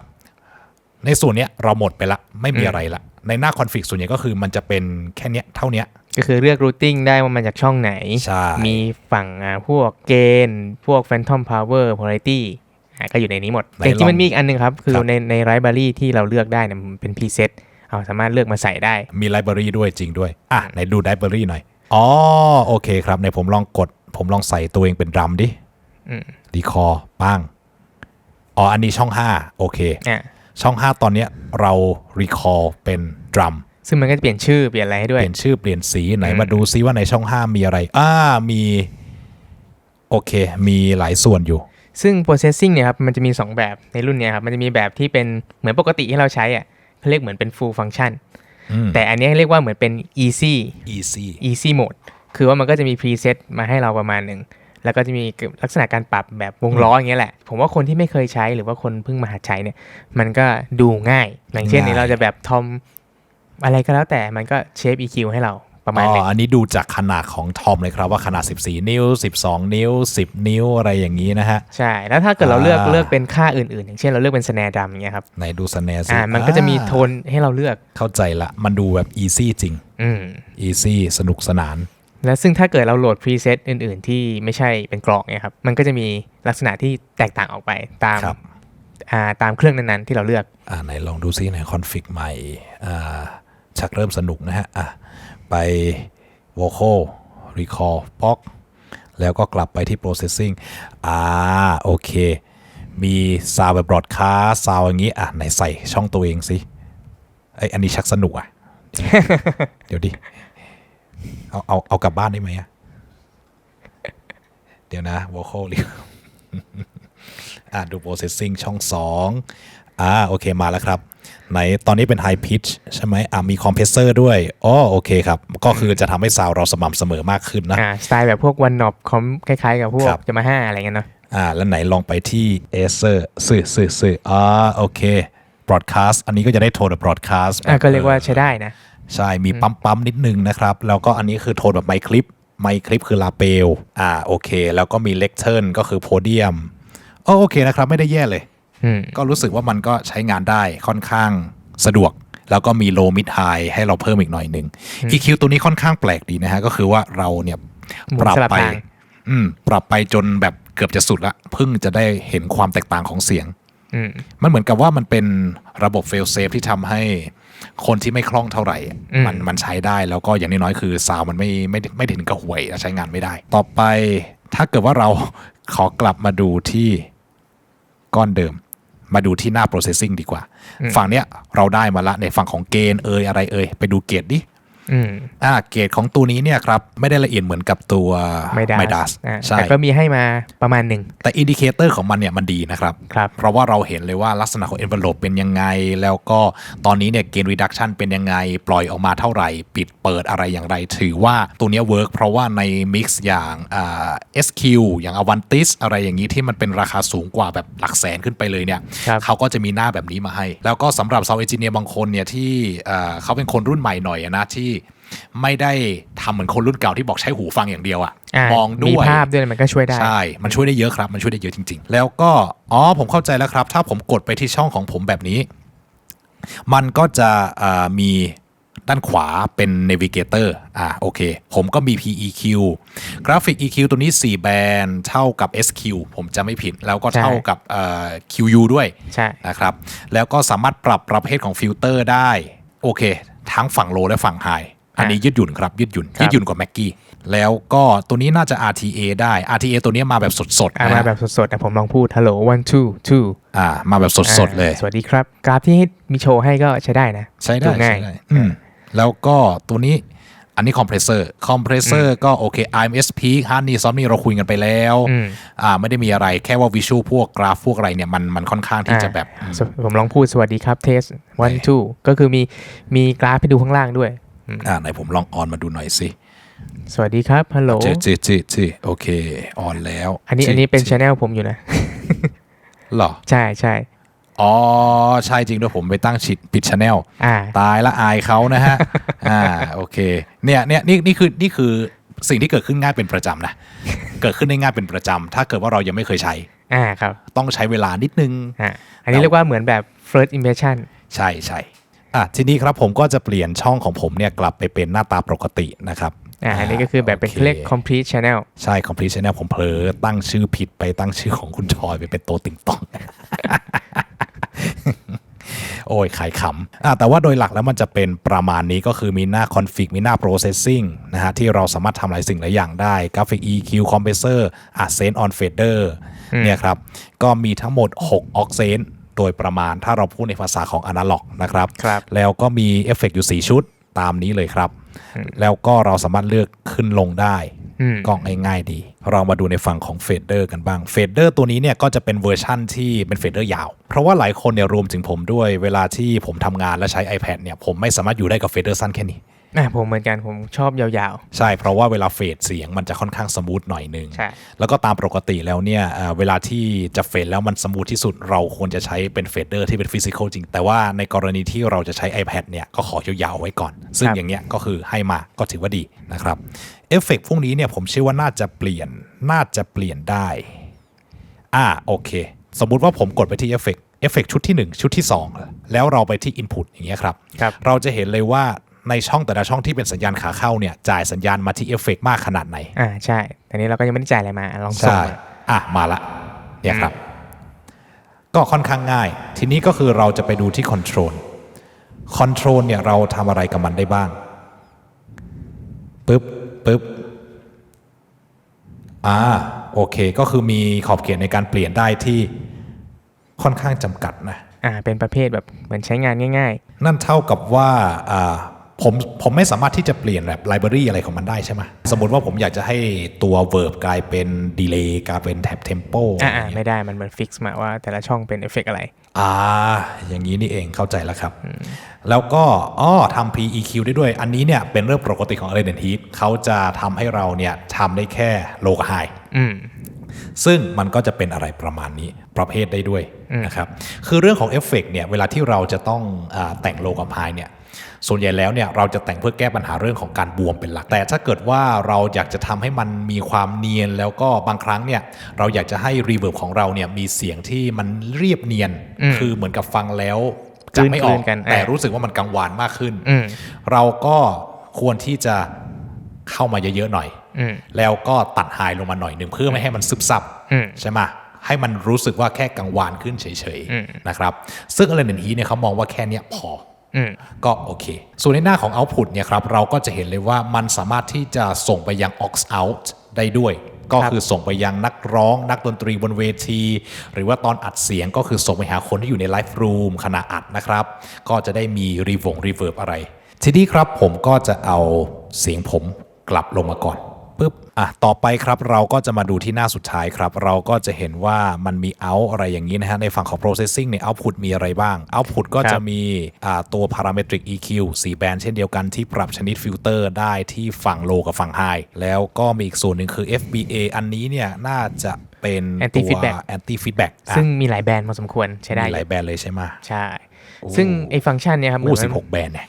มันเหมือนมันสลับกันก็คือว่าถ้าเกิดเราใช้ฟังก์ชัน anti feedback เนี่ยคือเหมือนเราต้องสวิตช์มาอยู่ในโหมดเนี่ยก็คือว่ามันจะเป็น parametric EQ แล้วก็ anti feedback แต่ถ้าเราจะไม่ใช้มันก็จะเลือก graphic EQ ได้เข้าใจละเหมือนเลือกเป็น2หมวดของ processor ที่ให้มาในฝั่ง outputก็ไอเดียเขาดีนะแล้วก็มีคอมเพรสเซอร์มีลิมิเตอร์ขั้นอีกอันหนึ่งด้วยอันนี้ดีครับการมีคอมเพรสเซอร์ชุดหนึ่งแล้วลิมิเตอร์แยกอีกชุดหนึ่งเนี่ยเป็นข้อที่ทำให้เราเนี่ยสามารถทำให้เสียงมีความสม่ำเสมอแล้วก็สามารถป้องกันความปลอดภัยอะไรต่างๆได้ดีด้วยลำโพงก็จะขาดยากลงอะไรอย่างนี้นะครับถ้าเกิดว่าคุณรู้ว่าคุณกำลังทำอะไรอยู่หรือถ้าเป็นอินเอียร์เราก็สามารถป้องกันหูแหกทีนี้ครับเราก็จะมาดูในฝั่งของเฟดเดอร์กันบ้างโอเคอันนี้คือฝั่ง in แล้วก็ฝั่ง effect ลืมอีกอย่างหนึ่งครับตัวนี้มี input ที่เป็น Bluetooth ด้วย Bluetooth audio ถ้า Bluetooth ได้ด้วยก็อาจจะเป็นตัวหนึ่งที่สะดวกทีนี้DCA ก็คือว่าเวลาที่เราจะ assign mute group assign DCA ทำ custom layer อย่างเงี้ยสมมุติว่าเนี่ยมันมีอยู่4 custom layer เราจะเอาช่องไหนเข้ามาบ้างก็กดเข้าไปก็อย่างนั้นนะแล้วก็ในส่วนของ DCA 1ตั้งชื่อได้นะครับแล้วก็เอาอะไรเข้ามาบ้างก็โอเคแค่ว่ามันทำได้แค่ทางเดียวแล้วก็เราไม่สามารถ assign เข้าไปตรงๆได้นอกจากเข้าไปที่หน้า config ข้างในคือมันก็จะเป็นโฟล์การทำงานอีกแบบหนึ่งเหมือนกับคล้ายๆกับเราใช้เครื่องคอมพิวเตอร์ทำงานออกไปทางคอมพิวเตอร์มากกว่าใช่แอปตัวนี้มันแชร์กับคอมพิวเตอร์ด้วยเหมือนกันก็คือจะหน้าตาอย่างนี้เลยถ้าคนใช้คอมพิวเตอร์โหลดแอปของมันมาควบคุมเนี่ยก็ใช้เมาส์คลิกๆก็อย่างเงี้ยแหละทีนี้ครับ soft control เนี่ยผมเชื่อว่านี่คือ3ปุ่มตรงนี้นะใช่คือ Allen Heath เนี่ยก็จะชอบมีเสียงเรื่องลือใช้คำนี้ดีกว่าสำหรับตัว soft switch foot switch soft key อะไรก็ว่ากันไปเพราะว่าเราสามารถที่จะ assign ได้หลายอย่างมากคือคุณจะไปไหนก็ไปอะไรอย่างเงี้ยอย่างบางทีเนี่ยผมใช้ SQ แล้วผมก็ใช้ Avantis อยู่ผมก็จะชอบเซต soft key ซึ่งมันจะมีมาให้เนี่ยเป็น10 เม็ดเลยนะบนหน้าบอร์ดเนี่ยทำหลายสิ่งหลายอย่างเช่นคิวต่อไปคิวถอยหลังเซฟคิวเปิดปิดเอฟเฟกต์ทำท็อกแบ็กทำนู่นนี่คือพวกเนี้ยทำให้ได้หมดเลยแล้วก็มีมาให้3ปุ่มก็ค่อนข้างที่จะบอกว่าครอบคลุมก็ไม่น่าจะได้เพราะว่ามันน้อยกว่าพวกแบบรุ่นที่เป็นรุ่นกลางขึ้นไปแต่ก็มีมาให้ใช้ประมาณนึงมีมาให้ใช่ครับต่อไปเรามาดูที่ AMM เนี่ยครับมันจะเป็นตัวออโต้มิกเซอร์สำหรับมิกเซอร์ Allen Heath AMM เนี่ยสำหรับผมเลยนะมันจะเป็นออโต้มิกเซอร์ที่ใช้ลักษณะของเกนแชร์ริงคำว่าเกนแชร์ริงในที่นี้เนี่ยมันจะไม่เหมือนกับตอนที่เราเนี่ยตะครุบไมค์ในงานประชุมเราไม่ได้ตะครุบด้วยปุ่มมิวส์คราวนี้เราจะตะครุบด้วยเฟดเดอร์ปุ๊บปั๊บปุ๊บปั๊บปุ๊บปั๊บเครื่องเนี่ยมันจะทำให้ข้อดีของการตะครุบด้วยเฟดเดอร์หรือว่า Gain Sharing เนี่ยก็คือจะทำให้เสียงแอมเบียนต์มันจะคงที่มาก แล้วก็จะไม่ต่างเมื่อจำนวนของไมโครโฟนเปิดและปิดต่างกันในเวลาเดียวกันแต่ว่าข้อเสียของ AM ก็คือมันก็มีแหละเช่นเวลาที่เราเนี่ยไปพูดแล้วก็มีพูดมีร้องมีการเอื้อนมีการอันนี้มันจะได้มากกว่าสิ่งที่เรียกว่าเป็นเกตออโตมิกเซอร์เกตออโตมิกเซอร์ก็อย่างที่บอกครับคล้ายๆกับที่เราเนี่ยกดมิวอันมิวอะไรอย่างเงี้ยแต่ว่าในกรณีของเกณฑ์แชร์ริ่งเนี่ยมันจะได้ง่ายกว่าทำไมก็ค่อยๆขยับขึ้นลงแชร์กันแล้วบางทีมันก็ไม่รู้แหละว่าอันนั้นคือเสียงคนหรือเปล่าซึ่งมันก็เสียงคนแล้วจริงแต่ก็ตีว่าถ้าอยู่ใน environment ที่เตรียมพร้อมมาประมาณนึงก็สามารถทำงานใช้งานได้โอเคเลยใช่ต่อไปเรามาดูที่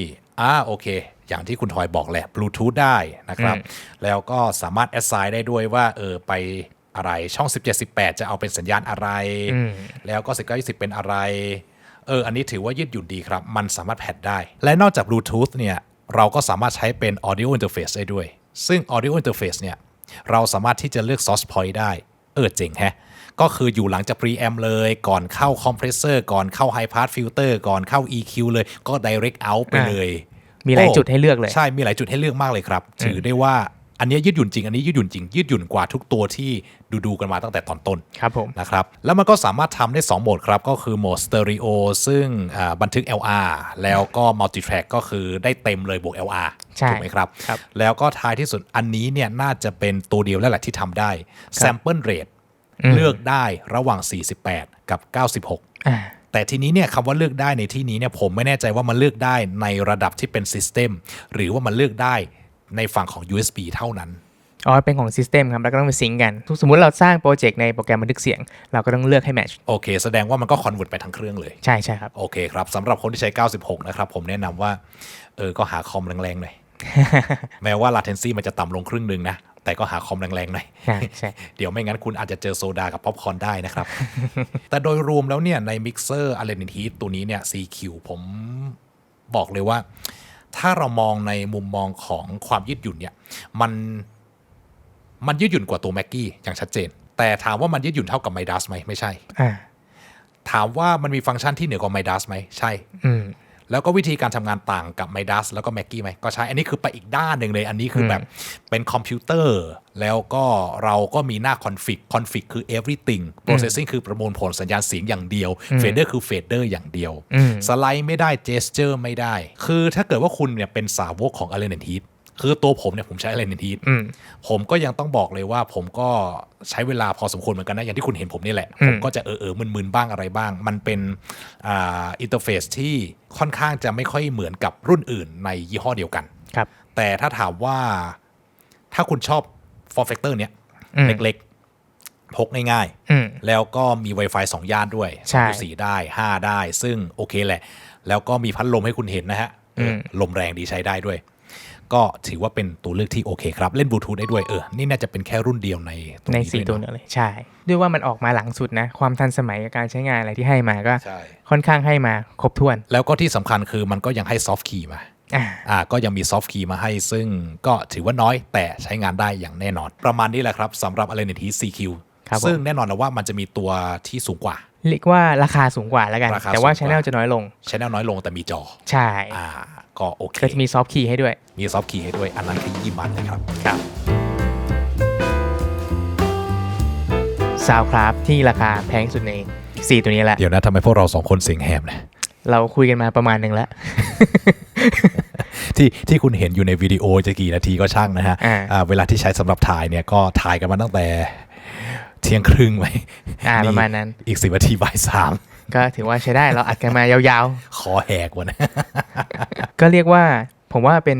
ตัวหนึ่งที่ยอดฮิตในเรนจ์นี้แล้วก็หน้าตารวมๆผมมองว่ามันก็ค่อนข้างคุ้มถึงราคาสูงสุดแต่ก็ให้มีหลายๆอย่างให้ใช้งานได้โอเคคือตัวนี้เนี่ยครับ UI Series เนี่ยผมต้องแจ้งก่อนว่าถ้าเกิดว่าคุณแก่พอในวงการนี้คุณจะพอรู้ว่าเมื่อก่อนเนี่ยหน้าตาเนี่ยมันไม่ใช่ Soundcraft มันเป็นยี่ห้อหนึ่งจนกระทั่งSoundcraft เนี่ยไปเทคมาแล้วก็ก่อนหน้านั้นเนี่ยแบรนด์เก่าเขาก็ไม่ได้ออกไซส์ที่มันเยอะขนาดนี้ด้วยนะ I/O เขาก็จะออกตัวเล็กกว่านี้มาตอนนี้เนี่ยก็มาเป็นตัวใหญ่เลยซึ่งสำหรับผมเนี่ยแม้ว่ามันจะออกมานานมากเกิน10 ปีแล้วเนาะใกล้แล้วนะประมาณนั้นนะเกินปะไม่เกิน10 ปีแต่ว่าใกล้แล้วคือมันเป็นมิกเซอร์ดิจิตอลที่ผมบอกเลยครับว่าคนที่ดีไซน์ฉลาด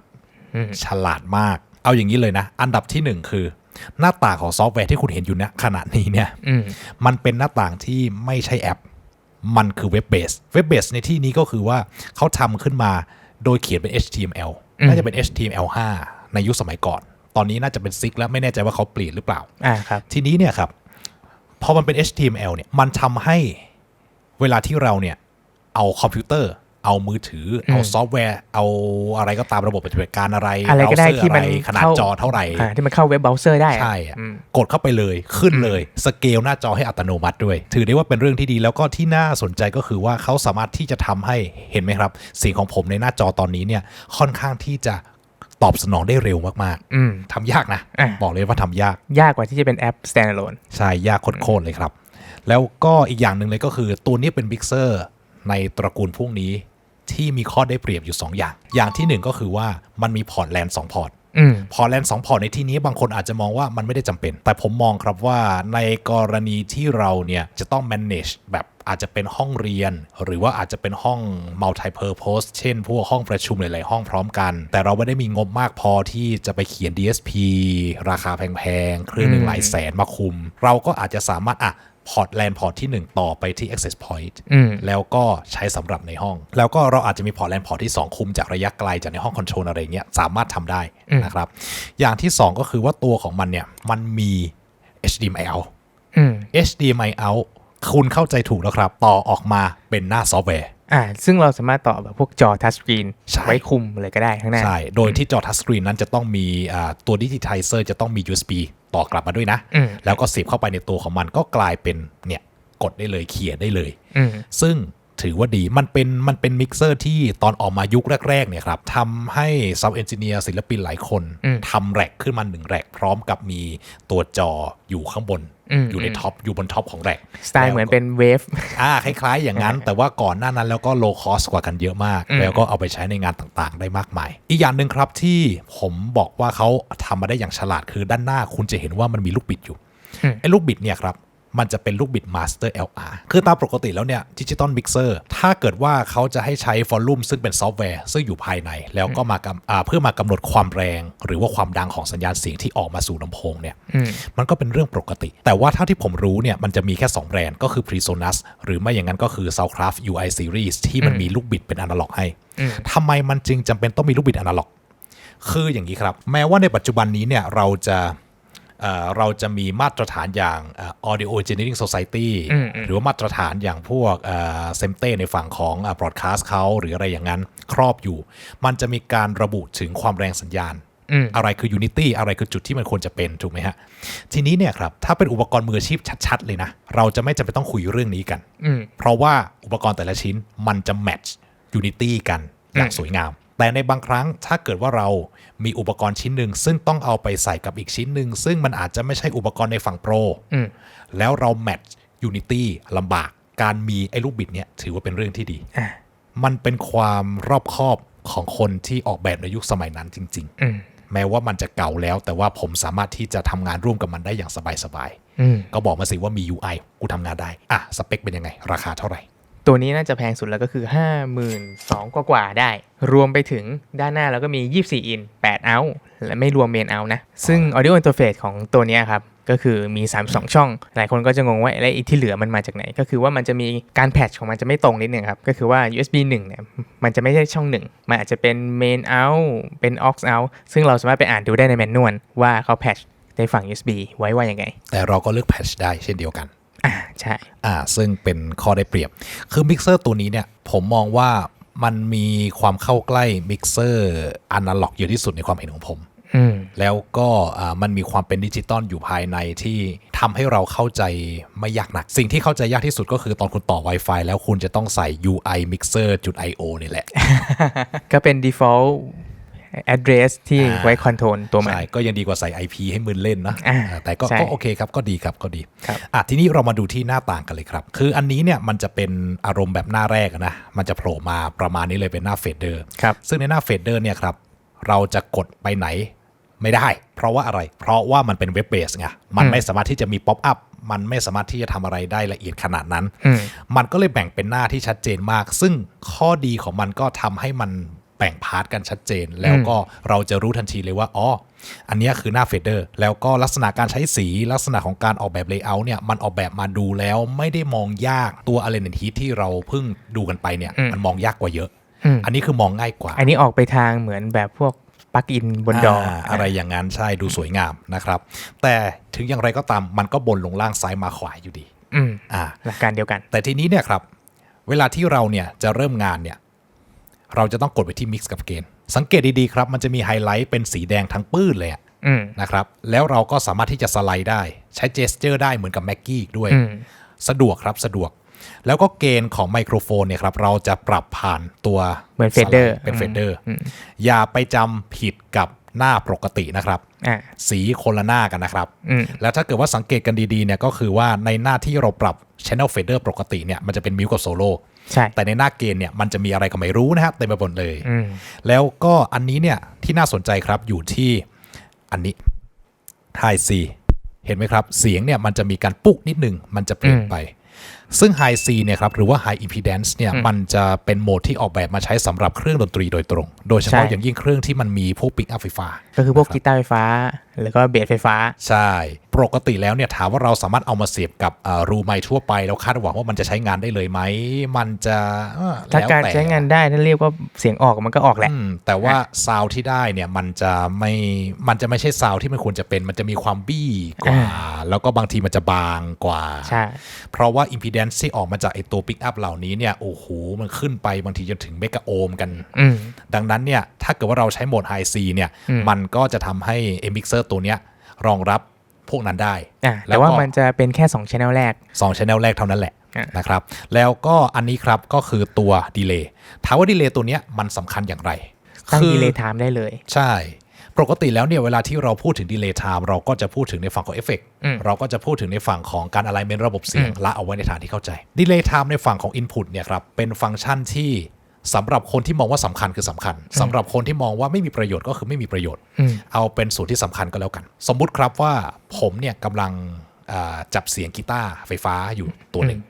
กีตาร์ไฟฟ้าตัวนั้นเนี่ยครับมีสัญญาณมาหาผม2ตัว DI Box Direct มา1อันแล้วก็เป็นไมค์1อันทีนี้เนี่ยครับพอมันมาถึงเนี่ยหลายคนอาจจะมองว่ามันก็ไม่น่าจะมีอะไรแต่ความจริงแล้วในเชิงของเวลาเนี่ยมันต่างสัญญาณที่วิ่งอยู่ในสายผ่าน DI Box ออกมาแทบจะไม่มีการเดินทางของสัญญาณเสียงหรือคลื่นเสียงเลยก็คือเดินทางเร็วมากเร็วมากก็ตีไปเลยว่า0มิลลิเซกเลยส่วนใหญ่เราก็จะมองที่ตรงนั้นเลยแต่ทีนี้เนี่ยครับแม้ว่าไมโครโฟนเนี่ยมันจะจ่ออยู่ที่หน้าตู้เช่นเดียวกันแต่มันห่างจากตัวโคนลำโพงเนี่ยก็อย่างน้อยๆประมาณ1นิ้วถึง1นิ้วครึ่งเราก็จะมีโผล่ขึ้นมาเนี่ยไม่เยอะหรอกครับไม่กี่มิลนิดเดียวเท่านั้นแต่ว่าเวลาที่เราเอามารวมกันเนี่ยมันจะส่งผลให้พวกความถี่หรือบุคลิกเสียงในส่วนของเสียงกลางแหลมและแหลมเนี่ยมันเพี้ยนไปบางทีเราก็จะจับได้ว่าเสียงมันเหมือนกับอวกาศหน่อยๆหรือว่าถ้าเกิดว่าในฝั่งของเทคนิคเนี่ยก็คือเอาเฟสก็คือเฟสมันหักล้างกันในบางย่านจนทำให้ซาวด์ที่ได้เนี่ยมันไม่เต็มไม่อะไรวิธีที่เราใช้ดีเลย์ก็คือเราก็รู้แล้วว่าขณะนี้เนี่ยเสียงเนี่ยมันต้องเดินทางกว่าที่มันจะเข้าไมค์มานั่นหมายความว่าไมโครโฟนเนี่ยมาช้ากว่าเสียงที่มาจาก Direct Box ที่ต่อตรงมาแล้วก็เหมือนดีเลย์ Direct เราก็ไปดีเลย์ Direct ลงให้มันอยู่ใกล้ๆกันเราก็จะได้ซาวด์ที่ดีขึ้นแล้วก็เต็มขึ้นแต่ทีนี้เนี่ยครับด้วยความที่ว่ามันเป็นเว็บเบสนะมันก็จะมีข้อเสียเล็กๆน้อยๆของมันก็คือว่าเราไม่สามารถที่จะหมุนแบบเป็นน็อบแล้วก็เห็นผลแบบเรียลไทม์ได้เราจะต้องทยอยใส่ไปเป็นตัวเลขแล้วก็กดโอเคเหมือนค่ามันมีให้เลือกหลายอย่างด้วยนะใช่มีมิลลิเซกมีเป็นมิเตอร์มีเป็นฟุตแซมเปิลเป็นแซมเปิลก็ยังได้ก็ในฝั่งของแซมเปิลเนี่ยครับเราจะไม่ได้มองในฝั่งของเวลาแต่เราจะมองเป็นแซมเปิลคือเราอยากจะแมทช์แบบเป๊ะๆก็ทำได้แต่ว่าส่วนใหญ่ก็มิลลิเซกแหละง่ายกว่านะครับแล้วก็เฟรมเนี่ยคือฝั่งของบรอดคาสต์ละเราจะมองในฝั่งของบรอดคาสต์เช่นว่าเรากำลังถ่ายวิดีโออยู่ที่ 29.97 เฟรมเพอร์เซก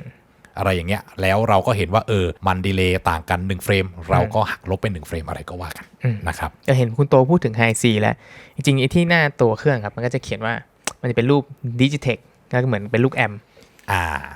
แสดงว่าไอ้2 channel เนี้ยมันมีเหมือนเขาเรียกว่าฟังก์ชันแอมซิมมาให้ด้วยตอนแรกเนี่ยผมนึกว่ามันใช้เองมันใช้จริงไม่ได้ก็ใช้ได้อยู่ตอนแรกผมนึกว่ามันใช้จริงไม่ได้แล้วเราก็ไปสุประมาทเขาไว้จนกระทั่งแม่งลองใช้เองดันใช้ได้นะครับมันอยู่ในหน้า edit นะเราก็จะเห็นแล้วครับว่าเนี่ยลักษณะของมิกเซอร์ตัวนี้เนี่ยเราจะสไลด์ไม่ได้ gesture ไม่ได้แล้วเมื่อมันอยู่ในหน้าที่แบบเป็นหน้าเฉพาะของมันแต่ว่าเราสามารถที่จะกดเลือก channel ได้เห็นไหมครับแท็บข้างล่างเอาแท็บข้างล่างเอาแล้วก็เลื่อนได้แหละแต่คุณก็ต้องระวังให้ดีนะว่ามันจะเลื่อนแล้วไปโดนไอ้แท็บข้างล่างของ iPad เขาแล้วมันก็จะทำให้มันหายไปทางหน้าต่างทีนี้เราก็จะกลับมาไม่น่าเล่นเลยมาที่ channel 2 ก็ได้ครับแล้วก็มาดูที่ตัว Cap Sim อันนี้เนี่ยก็จะเป็น Cap Sim ของ Digitech ซึ่งก็ทำได้หลายอย่างดีนะครับมีหลาย preset ปุ๊บเนี่ยเราจะเอา preset แบบไหน Factory เพียบเลยอันนี้เนี่ยใช้สำหรับเสียบกีตาร์ไฟฟ้าล้วนๆใช่แล้วไฟฟ้าก็ได้ใช่แล้วก็พอใส่เข้าไปแล้วเนี่ยผมก็รู้สึกได้เลยว่ามันก็มีบุคลิกเสียงที่เปลี่ยนไปแล้วก็สำหรับงานไลฟ์ที่มันมีเสียงรบกวนค่อนข้างเยอะเช่นในสถานบันเทิงอะไรอย่างเงี้ยนะใส่เข้าไปแล้วเนี่ยได้ผลลัพธ์จริงๆนะแต่ถ้าเกิดว่าเราไปอยู่ในห้องเงียบๆอยู่ในสตูดิโออะไรอย่างเงี้ยอันนี้เนี่ยผมก็ต้องขอบอกก่อนว่ามันมีขีดจำกัดของมันอยู่แต่ใช้งานได้จริงแล้วก็เพิ่มรสสัมผัสทางเสียงได้เยอะเลยทีเดียวเชียวทีนี้ครับเรามาดูที่ EQ กัน EQ เนี่ยก็เป็น4แบนด์บวก High Pass แล้วก็ Low Pass ซึ่งถ้าเกิดว่าคุณขี้เกียจที่จะเขี่ยอย่างนี้คุณก็เขี่ยด้วยสไลด์ได้อันนี้สะดวกดีครับส่วนตัวผมเนี่ยผมชอบวิธีการเขี่ยผ่านสไลด์แบบนี้เพราะว่ามันทำให้เราเนี่ยมันมีความแม่นยำมากขึ้นเพราะว่าพอนิ้วเราเนี่ยเลื่อนขึ้นเลื่อนลงมันก็จะแบบมันมีความแทดได้ได้ฟิลตอนนี้เสียงแหบแล้วนะฮะเริ่มที่จะติดอ่างแล้วโชว์ RTA ได้ไหมครับอันนี้ RTA ตัวนี้โชว์ได้โฮได้ด้วยครับเช่นว่าตอนนี้เราเห็นแล้วว่ามันหอนย่านนี้อยู่เราก็โฮแม่งทิ้งไว้เราก็จะดูแล้วความถี่นี้นี่นะเอาอันนี้ลงอะไรอย่างนี้ครับใช้งานได้แล้วก็ Easy EQ อันนี้เนี่ยผมบอกตามตรงว่าผมชอบใช้นะมันง่ายก็คือเป็นทุ้มกลางแหลงเลยแค่นั้นเองนะครับทุ้มกลางแหลงไม่ง่ายมีแค่ฟิกย่านแต่อันนี้ยอมรับจริงๆว่าตัว Easy EQ ของตัว Soundcraft เนี่ยมันให้โทนที่ส่วนตัวนะมันให้โทนที่ไม่สากไม่ฟังแล้วมันไม่เจ็บหูเท่าไหร่แล้วก็บางทีเนี่ยเรารีบเราก็อันนี้เลยก็ได้เช่นเดียวกันแต่ถ้าเทียบกันกับตัวอื่นๆที่เราลองรีวิวมาพูดถึงฟังก์ชัน Easy EQ ผมก็ว่า Allen & Heath เนี่ยก็ทำมาค่อนข้างใช้งานง่ายก็ใช้งานง่ายถ้าเกิดว่าเราชินกับอินเทอร์เฟซมันแล้ว ซึ่งตอนนี้ยังไม่ชินพูดตามตรงเศร้ามากต่อไปดีกว่านะครับก็จะมี De-esser อันนี้เนี่ยเป็นสิ่งที่ตัวอื่นไม่มีมาให้ De-esser เนี่ยถ้าเกิดว่าเราพูดแบบ layman term ก็คือพูดแบบง่ายๆเลยนะซอเสือซอโซซื่อพวกนี้ไอ้เสียงซื่อมันเป็นเสียงที่มันเกิด transient สูงสุดมันจะทำให้มีพีคสูงสุดในเวฟฟอร์มหน้าที่ของ De-esser คือมันจะกดตรงนี้ลงทำให้ซาวของเราเนี่ยเข้าใกล้เสียงนักร้องใน DVD คอนเสิร์ตมากขึ้นถ้าคุณสังเกตดีๆตอนที่เขาร้องที่มันมีชื่ออะไรอย่างนี้เนี่ยมันจะสมูทสวยงามมันจะไม่ได้ซึบซับเหมือนกับที่เราเนี่ยใช้ไมโครโฟนกันทั่วไปแค่ว่าปกติแล้วเนี่ยคนไทยหลายคนเวลาที่ใช้ไมโครโฟนแล้วเสียงซึบซับเนี่ยชอบแล้วแต่สไตล์แต่ในมุมมองของการจำกัดDynamic Range หรือว่าจำกัดตัวพีคของสัญญาณเสียง De-esser เป็นส่วนที่สำคัญมากๆผมไม่เคยมีปัญหาเลยกับการใช้ตัว Soundcraft UI กับการทำพวก Broadcast Mix ออกพวก Live Streaming อะไรอย่างเงี้ยครับโดยเฉพาะเวลาที่แบบมันมีงานพวกประชุมสามัญผู้ถือหุ้นอะไรอย่างเงี้ยผมก็จะแบกอย่างนี้ไปเมื่อก่อนเคยมีแบกไปปุ๊บแล้วก็ปล่อยออกไลฟ์ไปเลยซาวดีเพราะว่ามันมี De-esser นี่แหละแล้วก็ทีนี้เรามาดูที่เกจกันเกจอันนี้ก็มาตรฐานก็มี preset จาก DBX มาให้ซึ่งเอากันตามจริงครับหาไม่เจออันนี้แล้วแต่เฟิร์มแวร์นะคือเฟิร์มแวร์บางตัวมันจะมีบางตัวไม่มีผมงงมากเลยแต่อย่างเงี้ยในกรณีของตัวคอมเพรสเซอร์เนี่ยมันมีมาให้นะครับค่อนข้างที่จะครอบคลุมแต่ว่าถ้าเราพูดถึงตัวพารามิเตอร์ที่เราสามารถปรับได้เนี่ยค่อนข้างที่จะน้อยเมื่อเทียบกับAllen & Heathเมื่อเทียบกับหลายๆรุ่นที่เราคุยกันมานะครับแต่ก็ไม่น่าจะน้อยเท่ากับแม็กกี้อันนั้นน้อยที่สุดแล้วใช่แต่ราคา Attack Time นี่ก็น่าจะไม่ได้เร็วมากด้วยใช่ไหม Attack Time ผมขอดูก่อนนะต่ำสุดได้1มิลสูงสุดได้400มิลถือว่ามาตรฐานเพราะว่าปกติเนี่ยเราไม่เคยเลยไปกว่านี่อยู่แล้วประมาณสัก100มิลสำหรับบางสิ่งบางอย่างที่เราต้องการแบบเหลือหัวแต่เก็บท้ายอะไรอย่างนั้นต่อไปก็คือ Effect Sense ก็ง่ายมากอันนี้เนี่ยคือดีนะครับเพราะว่าเราสามารถส่งตรงนี้ได้เรากดไปที่ไหนมันโชว์เอฟเฟกต์ตรงนั้นเลยโคตรรักเพราะว่ามันง่ายสมมุติว่าผมกดไปที่2เนี่ยครับมาแล้วเพียงแค่ว่าเสียงของเอฟเฟกต์เนี่ยบางคนฟังแล้วอาจจะรู้สึกว่ามันเหมือนกับว่ามันด้อยกว่าตัวอื่นที่เราคุยกันมาแต่ก็นั่นแหละครับมันคือเทคโนโลยีของสมัยแบบนั่นแหละแต่ก็มีให้ใช้ก็ปั้นหน่อยใช่ก็คือปั้นหน่อย แล้วก็อาจจะบางไม่บ้างแต่ก็ใช้งานได้ ครับข้อดีของมันก็คือเนี่ยเราสามารถที่จะ pre-post มันได้ด้วยในตัว Effect Sense ซึ่งปกติมันไม่เคยมีไง Effect Sense ส่วนใหญ่คือ post EQ post fader ตัวนี้คือจะเป็น post fader หรือ pre fader ก็ได้แล้วก็ในเวลาเดียวกันเนี่ยครับเราจะเห็นเลยว่ามันเลือกได้เยอะมากมีพรีเซตประมาณนึงก็ต้องบอกว่าตัวค่ายเอฟเฟกต์ที่อยู่ในค่ายเขาอะไม่ว่าจะเป็น DBX Lexicon หรือ Digitech เนี่ยก็เรียกว่าเป็นแบรนด์ที่มีชื่อในฝั่งนั้นอยู่แล้วนะใช่พวก Engine พวก Plugin เขาก็จะมีเหมือนกับเป็นตัว Emulate อยู่แล้วเขาก็แค่พอร์ตเอาตัวซอฟต์แวร์เขามาใส่อันนี้นะถือว่าดีส่วน Oxane เนี่ยก็ดีเหมือนกันครับดูง่าย Layout ดีแล้วก็ Pre Fader Post Fader ได้จากตัวของมันเอง Mackie ทำไม่ได้ใช่ไหมอันนี้ชัดเจนมากเท่าที่จำได้แล้วก็มีหลายรุ่นที่จะต้องไปเปลี่ยนในส่วนของ Master Section อันนี้ไม่ต้องคุณแยกช่องได้เลยเนี่ยสมมุติว่าผมบอกว่าใน Channel 2แบบบางส่วนเป็น Pre บางส่วนเป็น Post ใช่ทำได้แล้วก็ตอนนี้ Channel 2ของผมเนี่ย Aux 1 ถึง Aux 4เป็น Post ละ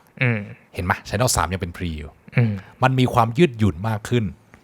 คือในมุมมองของการ manage สัญญาณการประมวลผลสัญญาณเนี่ยผมเฉยมากเลยนะยกเว้น DSer แต่ว่าการ manage สัญญาณว่าอะไรไปไหนด้วยเงื่อนไขแบบใดผมค่อนข้าง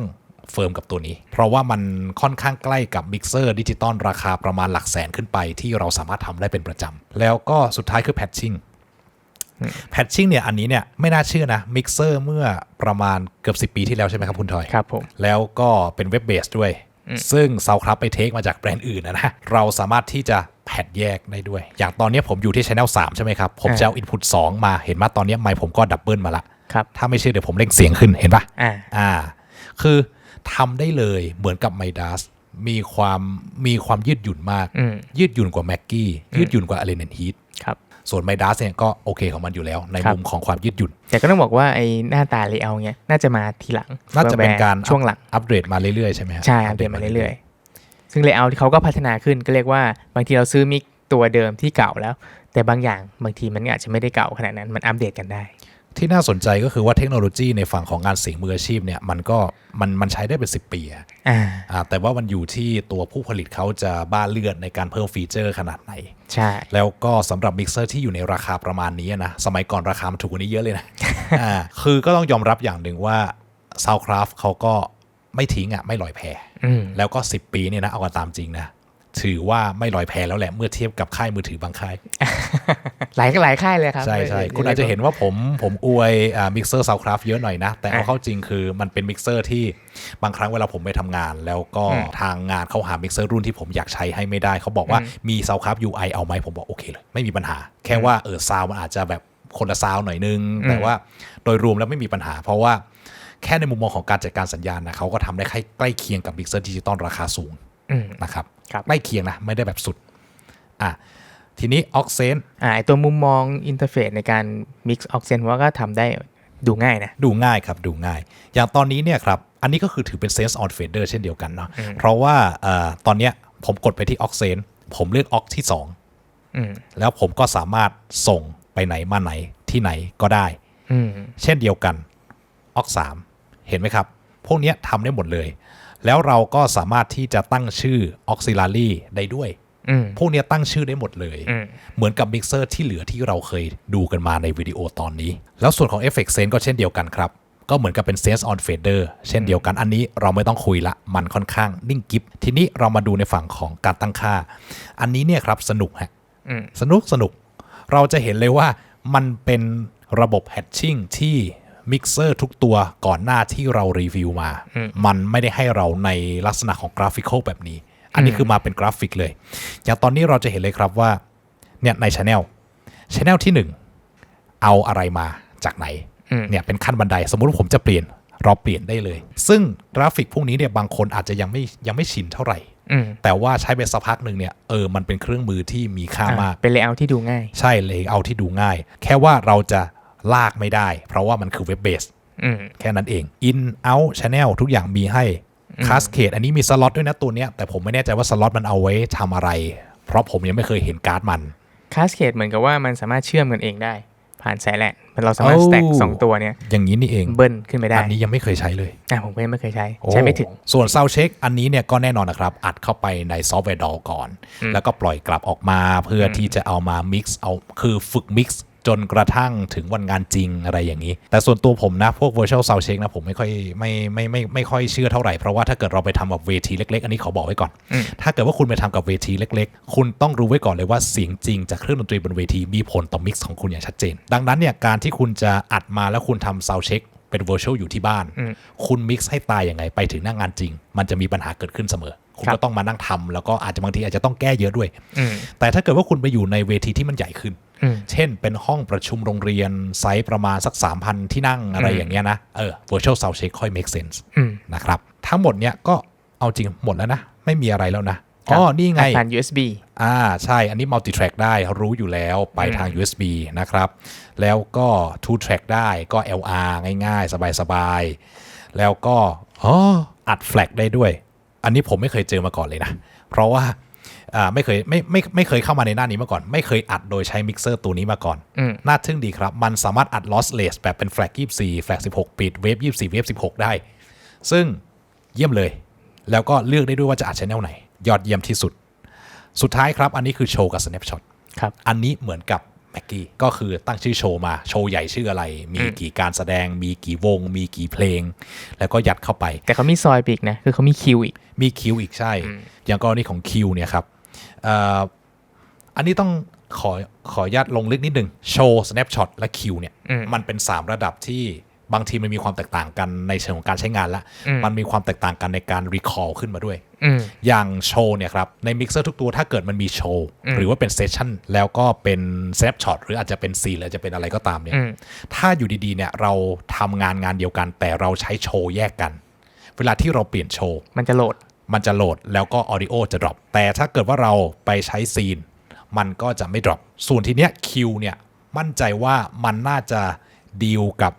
ระบบแบบเป็น snapshot หรือ scene management ในลักษณะที่ค่อนข้างเบามากปรับเฉพาะแบบปรับเฉพาะคิว parameter อะไรอย่างเงี้ยไหมใช่หรือดีไม่ดีก็คือใช้สำหรับเคสที่แบบเพลงกำลังเล่นอยู่บนเวทีอยู่ดีๆมือกีตาร์ออกมาโซโล่กดไม่ทันขึ้นคิวเลยละกัน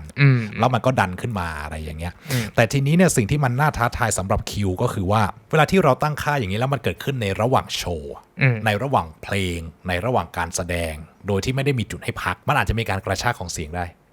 ซึ่งอันนี้คือความแตกต่างระหว่างมิกเซอร์ดิจิตอลราคาประมาณแบบต่ำกว่า 50,000 กับมิกเซอร์ดิจิตอลราคาแบบหลักแสนขึ้นไปอย่าง Midas เองเนี่ยก็โปรซีรีส์อะไรอย่างเงี้ยครับ